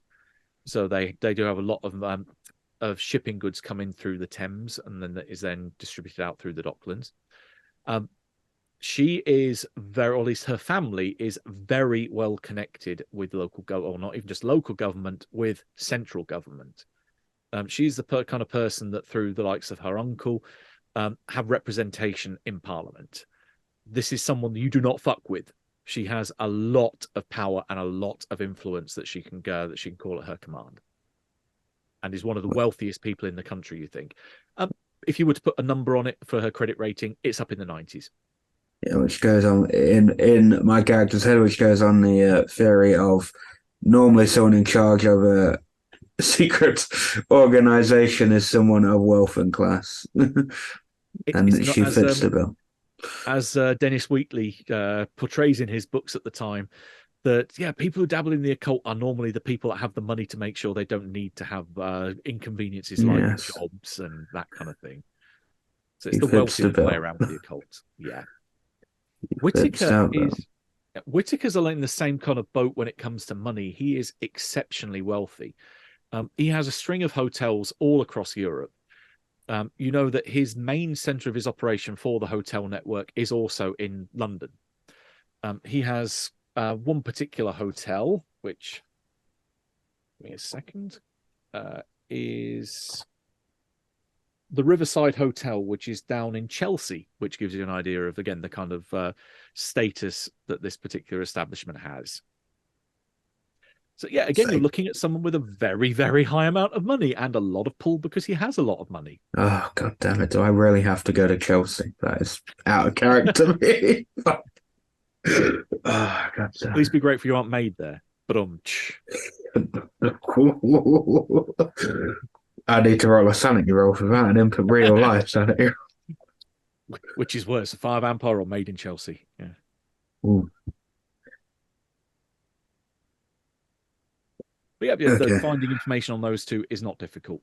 So you know that if you did want to go and contact the likes of Thomas Whitaker, then the Riverside Hotel in Chelsea would be the best bet, because that is where his business operation is currently operating from. It's more than likely he is in London. You don't expect him to be in Europe with war having broken out. So Edian and Leland, if you haven't left us, if you decided to stay.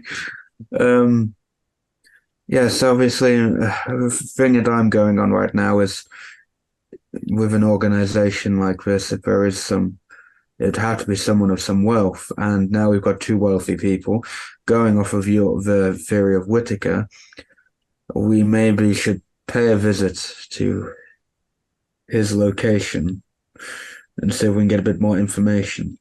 Well, now I'm second guessing myself, because motive could be anything. Maybe Aurora was not happy with her plastic surgery and was not happy with Dunbar's representation.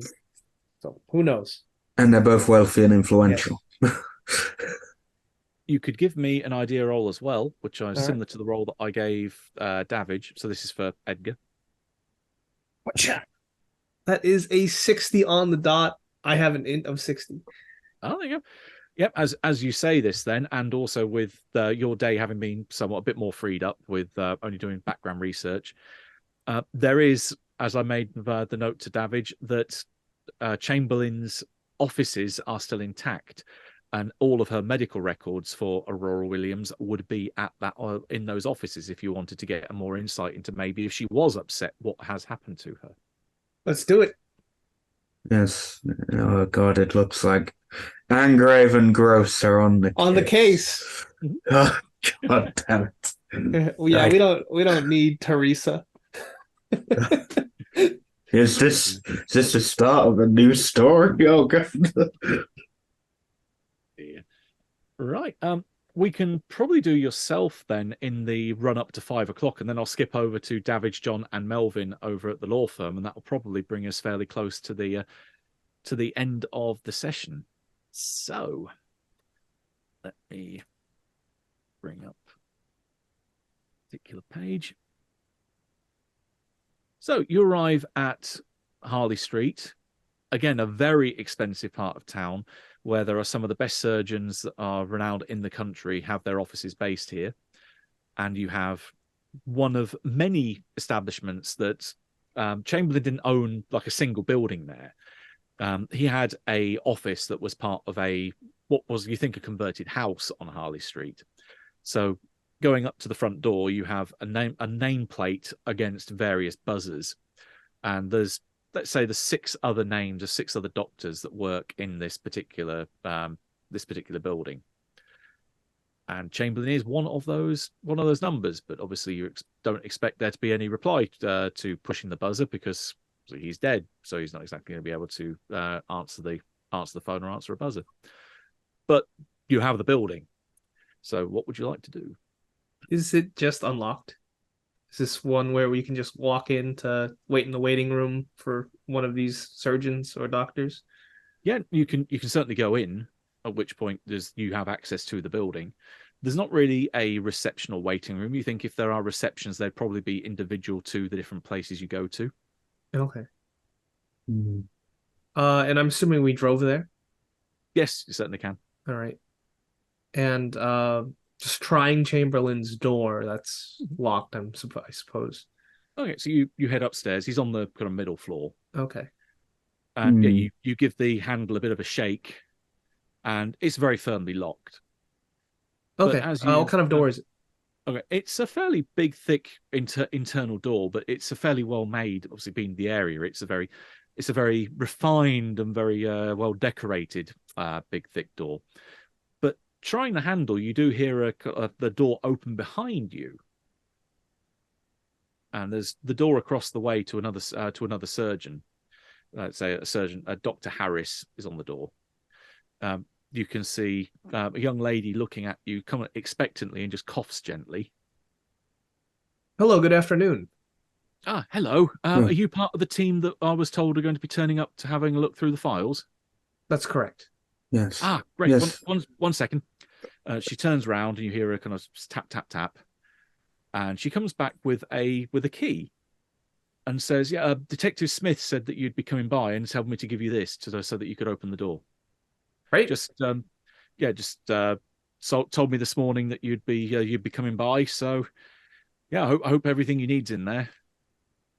I hope so too, but we'll return the key when we're done. Thank you. Yes, we will. Thank you. Great. She smiles, gives you a thumbs up, and shuts the door. And Edgar, you bear in mind that you've worked with law enforcement. So I know Detective Smith? You have no idea of a Detective Smith, but this is also some bullshit police procedural here. No police officer would leave a key with a civilian to say, my mates are going to turn up later to have a look through these files. Something stinks. So we probably got here before someone else. So we should probably remove what they're looking for. I think we might have a hint at what they're looking for, given the histories of these targets. We need to be quick, Angrave. I don't trust us. Or we don't have to be quick. Sure, we could catch whoever. Yes. It's risky, but yeah. Well, we're racing against other people right now. So let's, and the more information we have, the better. So let's go. Right, you head on into the office. I'll lock it behind me. Okay, so you unlock, get inside, and then they close up behind you. The place is immaculate. no one's used it for, at least as far as you can tell, no one's used it on face value for a while. Obviously, he's only been dead about 3 days at this point, but no one's been using the office in the interim. Apart from when you see in one corner there are a row of 3 filing cabinets. One of the filing cabinet doors is open. So someone's been in here, but otherwise there's no one else in here now. There's no one like hiding behind a desk or lurking in a cupboard anywhere. You are completely alone, but there is blatantly that this filing cabinet has been left open. You notice on the top it has the letters of presumably the patients that are dealt with in the files containing. The first one is A through I, then you've got J through R, and the last one, the one that's open, is S through Z. So for Williams, most likely. Is in that last one. Yeah. Or it could be Whittaker. Who knows? Both it? Oh, no, most likely Williams because he's the surgeon. He didn't do surgery on Whittaker. So most likely Williams. And looking through the files that are left in the, open filing cabinet, I suppose we won't even find anything regarding Miss Williams, right? There is no file on Whittaker, but there is a fairly chunky file on Aurora Williams. Yes. Oh, let's just grab that, put in my tote bag. Okay. Yeah, let's all look at that. When you pulling it out, you notice before you even put it in your bag, there is what looks to be a handwritten note which has been slid into the front of it. Okay. I will read that then. What is that engrave? Well, it says something. I believe this is the file you are looking for. You may find reports of an incident in the Swiss Alps in 1937 to be interesting reading. Please lock up and push the key back under the door on your way out. Many thanks. So it seems like people were expecting us. So maybe we're not racing against them. Maybe we have allies. I don't like it. I don't like this at all. This is getting... It seems like we're being played. Someone's moving us around like pawns. I was about to say we are pawns to the rich, but I am also a very wealthy man, so that's a bit hypocritical of me to say. Okay, so if we got what we came for, let's just comply, stay in the good graces, because there are some big players on the board. So I will slide the key back onto the door, lock up, and all that. Okay. Is there anything else we can get here in this room while we have it? There's a whole lot of other medical records for a whole load of names for other patients that don't flag on anything you've got so far. Is there a Davidge Green in there? Probably not. I don't think he's had plastic surgeries yet. One doesn't need to. Then let's get to a more secluded area to read through these files, Dr. Gross. Yes. And we need to keep an eye out. Yeah, keep an eye out. Yeah, where do you plan on going? Go back to my secure house. But... Yeah, we can go to your study. I heard that's quite immaculate. I haven't seen such, but... Oh yes, it's quite grandiose. So you might feel a bit out of place. Yeah, with my credit rating of 20. Well, you can definitely head back to your place then, and not feeding your paranoia at all. As you head back off, you keep looking in the rearview mirror, maybe even glance out of the window every so often. You are not being followed. No one is watching you. If anything, there is a distinct absence of anyone really caring about where you're going, which suddenly makes you think if you do have this kind of ally or guardian angel, maybe they're not around. Interesting. But yeah, you can certainly head back to your place, and you're back there by, let's say, about 3 o'clock. So it gives you a little bit more time to have a look through stuff. And I tell my my butler or close friend Charles to keep an eye out for any unusual fellows. Yeah. Again, he will not spot anything. So that's again feeding a nice false sense of security building up here. Did I say false? Oh. But speaking of 3 o'clock, of course, I'm watching my desk clock because I want to see this John Smith fellow. Yes. And indeed, precisely at 3 o'clock, you see, or maybe about a minute 2, 3, the car pull up in the same parking space on the other side of the road, and the man dressed in the same suit come out, kind of twirling his umbrella, walking across the road, and comes back in for his 3 o'clock appointment. So he's pretty much shown into the waiting area, sits down actually fairly close to Davidge, kind of nods again, and kind of looks a little bit quizzically. You haven't been here all day, have you? Oh, just waiting. Yes. So one has business with Mr. Dunbar. One sometimes has to wait. Now, I am going to observe everything about this guy. Like, does he have a flare gun underneath his jacket? Anything. Give me a spot hidden versus his stealth to see if you can spot him carrying anything. Okay. I'm sorry, what am I rolling? Spot hidden. Spot hidden. 060. That is an exact 60. So that's a regular success from you. Regular success. I've got a stealth of 90 and I rolled 39, so I'm under half. Okay. So you don't spot anything. There's no telltale bulges, but the way he carries himself, he's very, very deliberate in his movements. And the fact that he rolls so well, that makes him very suspicious. The fact he's got a stealth of 90 should give you a hint that, there's something odd about him. I engage him in conversation. I noticed you were here earlier trying to make an appointment. I guess you got the better appointment than I did. I just happened to be in the right place at the right time and managed to get the last appointment before the end of the day. Yes, seemed like if I had been here only 5 minutes earlier, I should have gotten that appointment. What sort of business are you in? Oh, the usual import-export. Oh, I'm sorry, I'm not very polite. My name is Davidge Green. I shake his hand. Ah, John Smith. Ah, Mr. Smith. I don't recognize him or anything. He's not. He could be. You could mistake him for a million people. Yeah. There's no real distinguishing feature about him. He's got very forgettable features in that sense.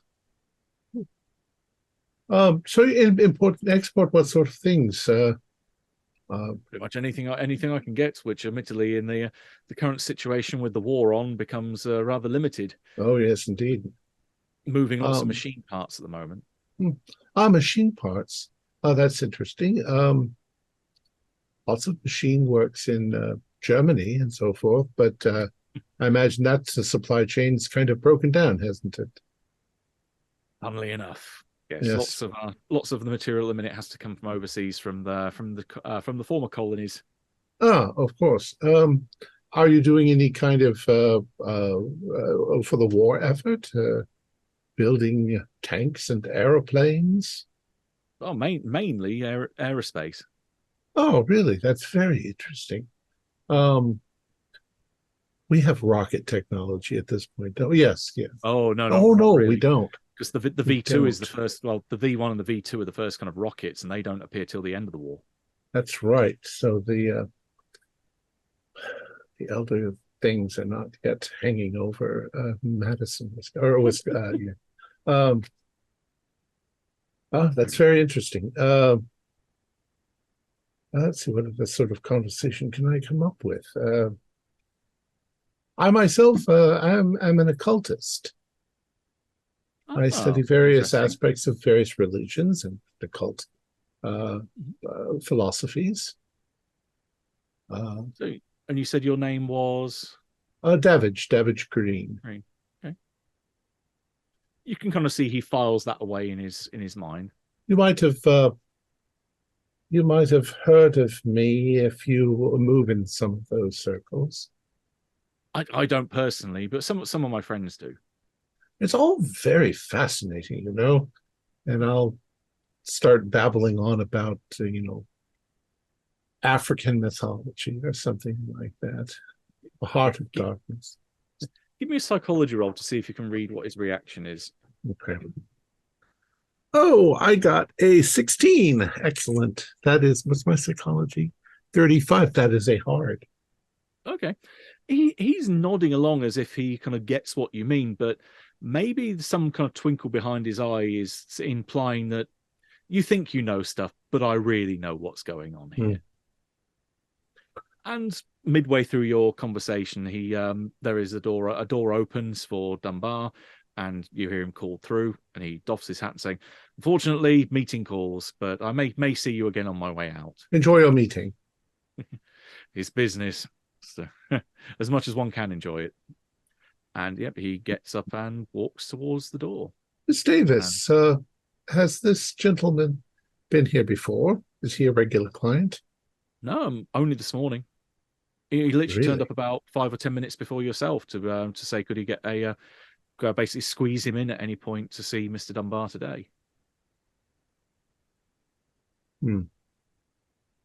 Oh, thank you. I'm now concerned, so I will call Mr. Spotfoot Harris Esquire on my cell phone. Go over to his door and give a secret knock. Yeah, as 3 o'clock approached, again, I was sort of anticipating the return.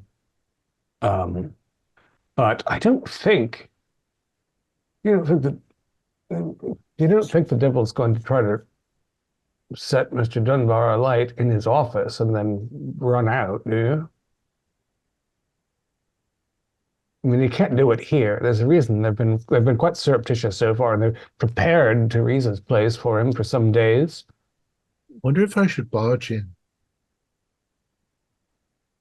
Just as an aside, while you're stood, I'm guessing you're kind of stood in the kind of doorway to your office. Yeah.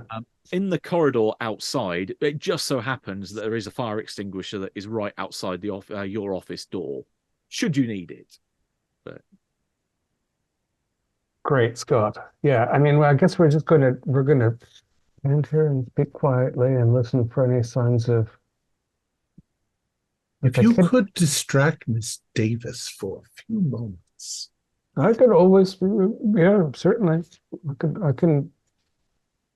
I mean, unfortunately, we're connected, and I guess if we save his life, he won't fire me. So, yes, I'll go and ask her for some old files. I'll take my seat as if I'm just going back into my resting sitting position.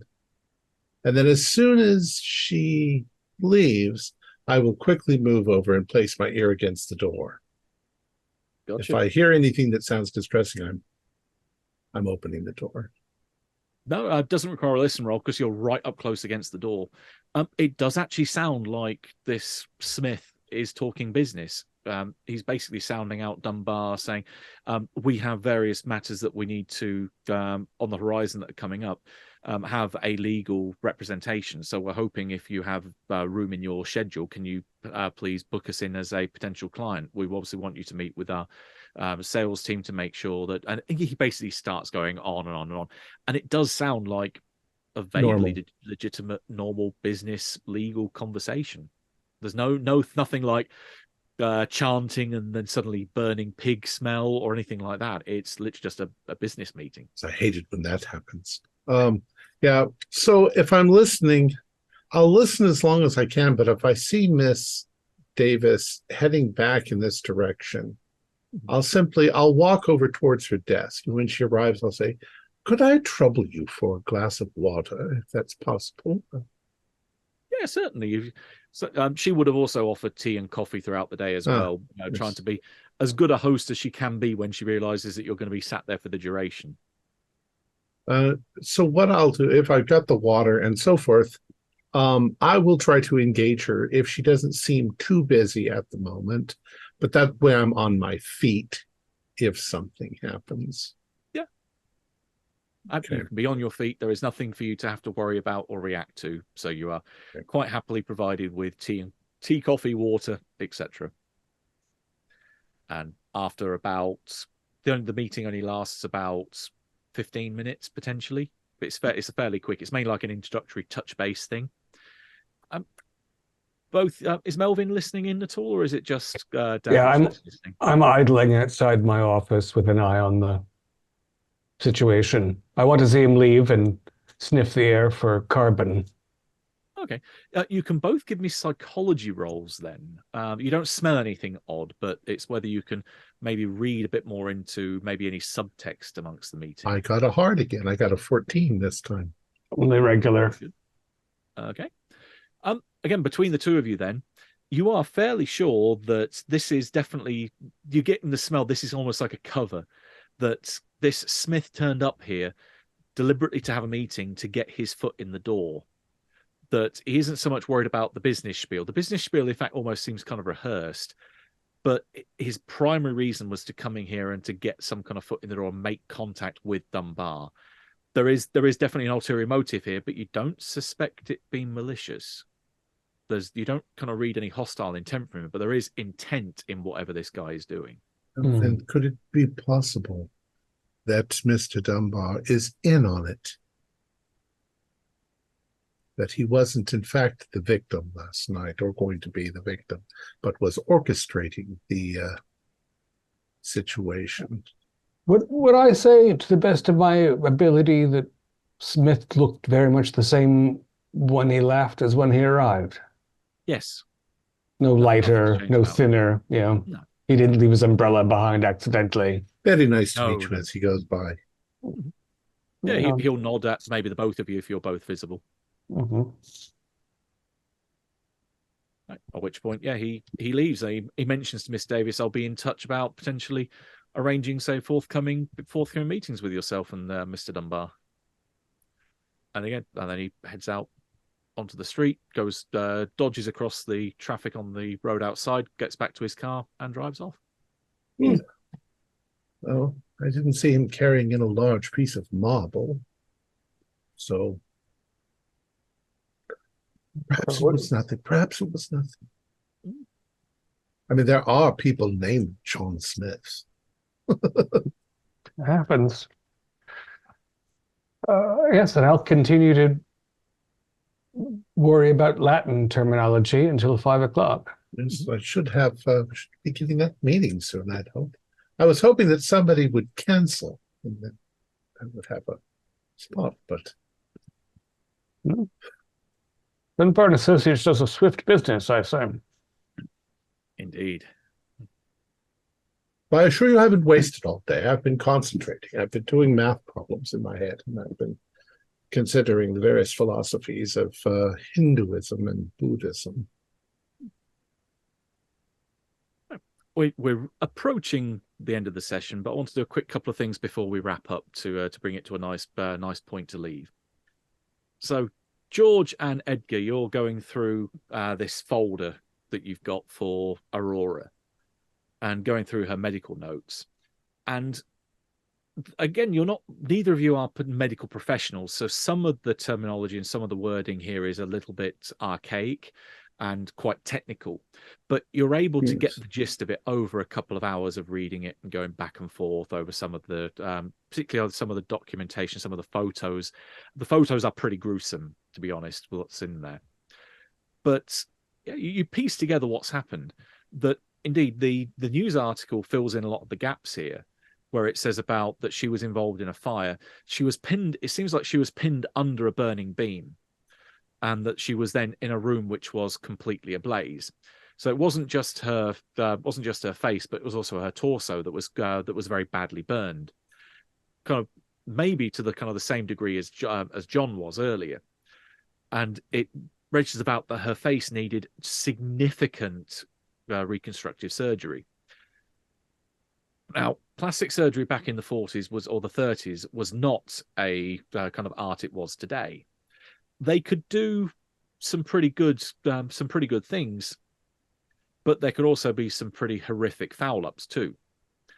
Particularly when you go back to the Great War, it's even worse. That some of them look really, really horrific with the work they did. But the pictures that you have of Aurora post-surgery are nothing short of amazing. she has almost got her complete facial features back to how they were before she was hideously burned, with one exception that the files state. Her face is completely incapable of emoting any kind of emotion. Her face is just like a porcelain mask now. So her mouth moves, you can see the eyes moving in the sockets, but the rest of her face is just a blank expression. The muscles do not work under all the levels of plastic that's been put down there. And if anything, this is actually maybe reminiscent of the fact this actually did happen to a Hollywood silent movie star, that there was a very similar kind of foul up on plastic surgery that was done to them in the US. So this is not unheard of. But yeah, she is trapped within an unmoving, inflexible mask of what was originally her face. And that, yeah, this is something that you can imagine a socialite with a hell of a lot of money would be rather annoyed at. But yeah, so you maybe have a little insight into this poor the broken psyche of the person that would have been put through this. Yes. How on earth did she survive? Because she was pinned underneath a burning beam. Did someone come in and rescue her, or was she recovered from the remnants of the fire? Yeah, she was rescued. She was rescued by the fire crew that turned up, but she was pinned for a significant enough period of time where she suffered horrendous burns to her upper torso and face. And then the mental damage it would have done to her as well, especially after the surgery went the way it did. A mentally broken woman. That's definitely our next line of inquiry. Grave? Yes, if I was her, I'd just have anger and revenge on my mind. Yes. As they say, hell hath no fury like a woman scorned. Or in this case, a woman burned nearly within an inch of her life. Yes. And to wrap up the evening, we'll go over to Davidge. John, you've arrived now at the law firm office, so the three of you are now waiting. Obviously, Miss Davis will offer you tea and coffee, and will be maybe slightly recoiling back from you, going, "What the hell happened to you?" But she won't be as rude to ask. Well, can you hear me? I can Yes. now. Yeah. Okay. Your audio is a little delayed. We've discovered that there was apparently some sort of relationship between Mr. Dunbar, Mr. Dunbar and the doctor. They Mr. both Chamberlain. worked on a case together about some woman who'd gotten probably burned in an accident.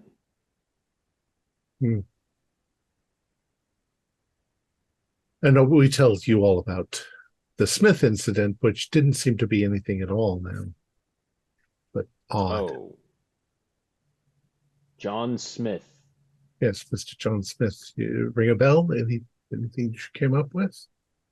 No, that sounds like a fake name to me, to be perfectly honest. Yeah, just some parents are just not very creative when it comes to naming their children. Well, we're about to go into a meeting with Mr. Dunbar. I'm hoping that Mr. Dunbar is not the cult leader that's going to kill us all for having unraveled his mysterious goings on. Joseph Dunbar has never shown that sort of imagination, I can assure you.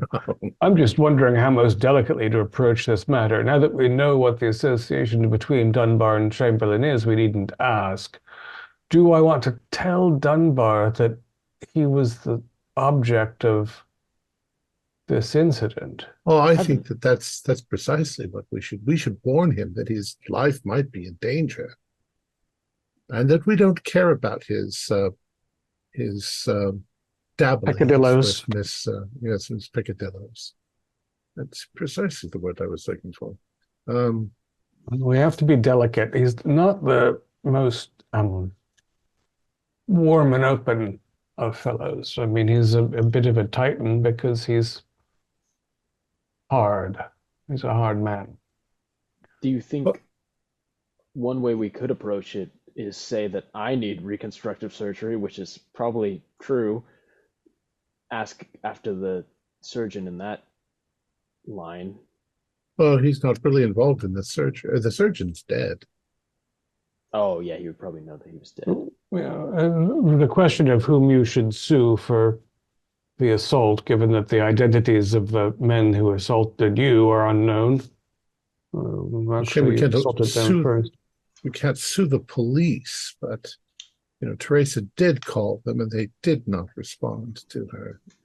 Well, maybe you're right, and being honest would be the best policy. Because I don't think we want to overwhelm him by numbers either. So you can wait in my office while I think Green and I are sufficient to the cause. And try not to terrorize the female staff with your savage. It's all in good fun, darling. I have to go change my bandages. Damn. You are weeping a little bit. Oh, fuck. The language on that boy. You can quite happily run away into a quiet side office. Lots of people are leaving now, as it's now kind of the end of the working day. So even Miss Davis is getting ready to pack up and go home. She's just waiting for you to be the last the last three out with Dunbar as well. Although he might even stay late in his office because he often does that. But you are showed through to Mr. Joseph Dunbar's office. He has a nice big desk in front of him, window looking out onto the street behind him. And yeah, he's there waiting for you. And so, I understand you wanted to have a quick word with me, not a business issue, but something else. Miss Davis was saying. Yes, quite, Mr. Dunbar. Thanks for taking a few moments. We'll be brief. This is Mr. Davidge Green. He happens to be Mrs. Hughes's neighbor on the left.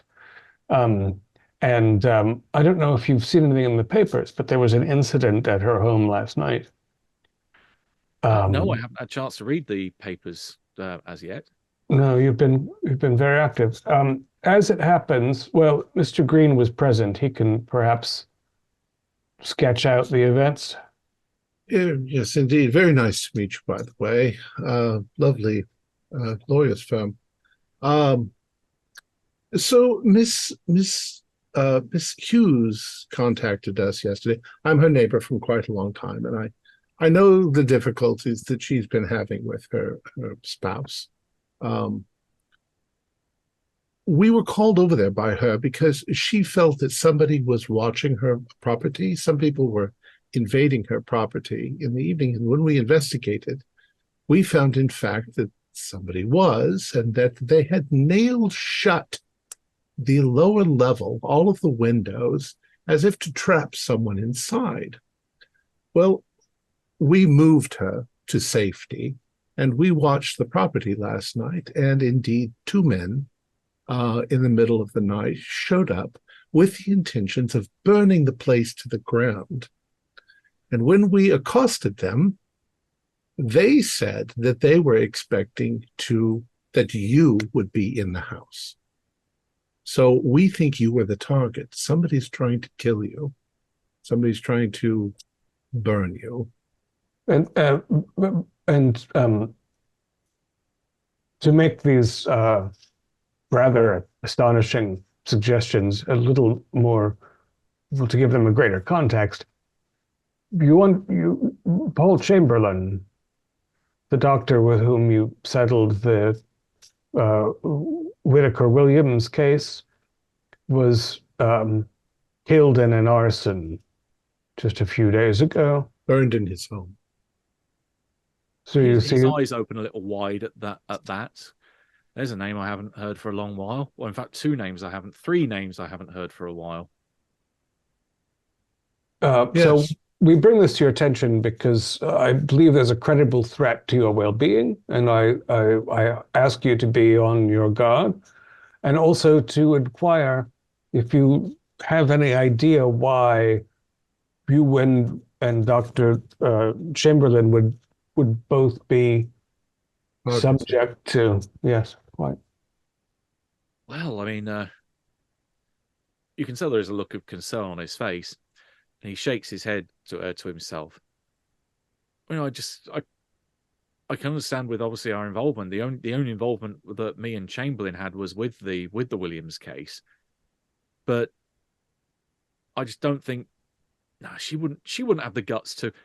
And at that point, there is an almighty crash in the window from the window behind him, and a ball of flame about the size of my fist flies in through the window and smashes into the back of Dunbar's chair. And that's where we're going to leave it for tonight. Oh.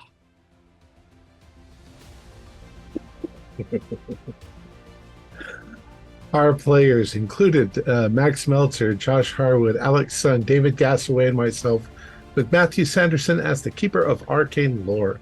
We have a Discord server where you can chat with other members. You can set up private games, and you can learn the finer arts of gameplay and game mastering. We provide audio-only versions of our shows free for you to download from Podbean, Spotify, or iTunes. Support for our show is provided by our patrons who are listed in the closing credits. If you would like to join them, please visit our Patreon page listed in the description, or you can use Super Thanks by hitting the button just below the screen. Like, share, and subscribe to our channel, and punch the bell icon for updates on our latest shows. And leave us some comments. We enjoy reading them and answer any questions you might have. This is Thom Raley, together with all the members of our gaming club, inviting you to journey with us once again into the darkness for another adventure into the universe of H.P. Lovecraft and the Call of Cthulhu role-playing game. Sorry. Once again, I got to change that. The World War Cthulhu role-playing game. Until next time, good luck and good gaming.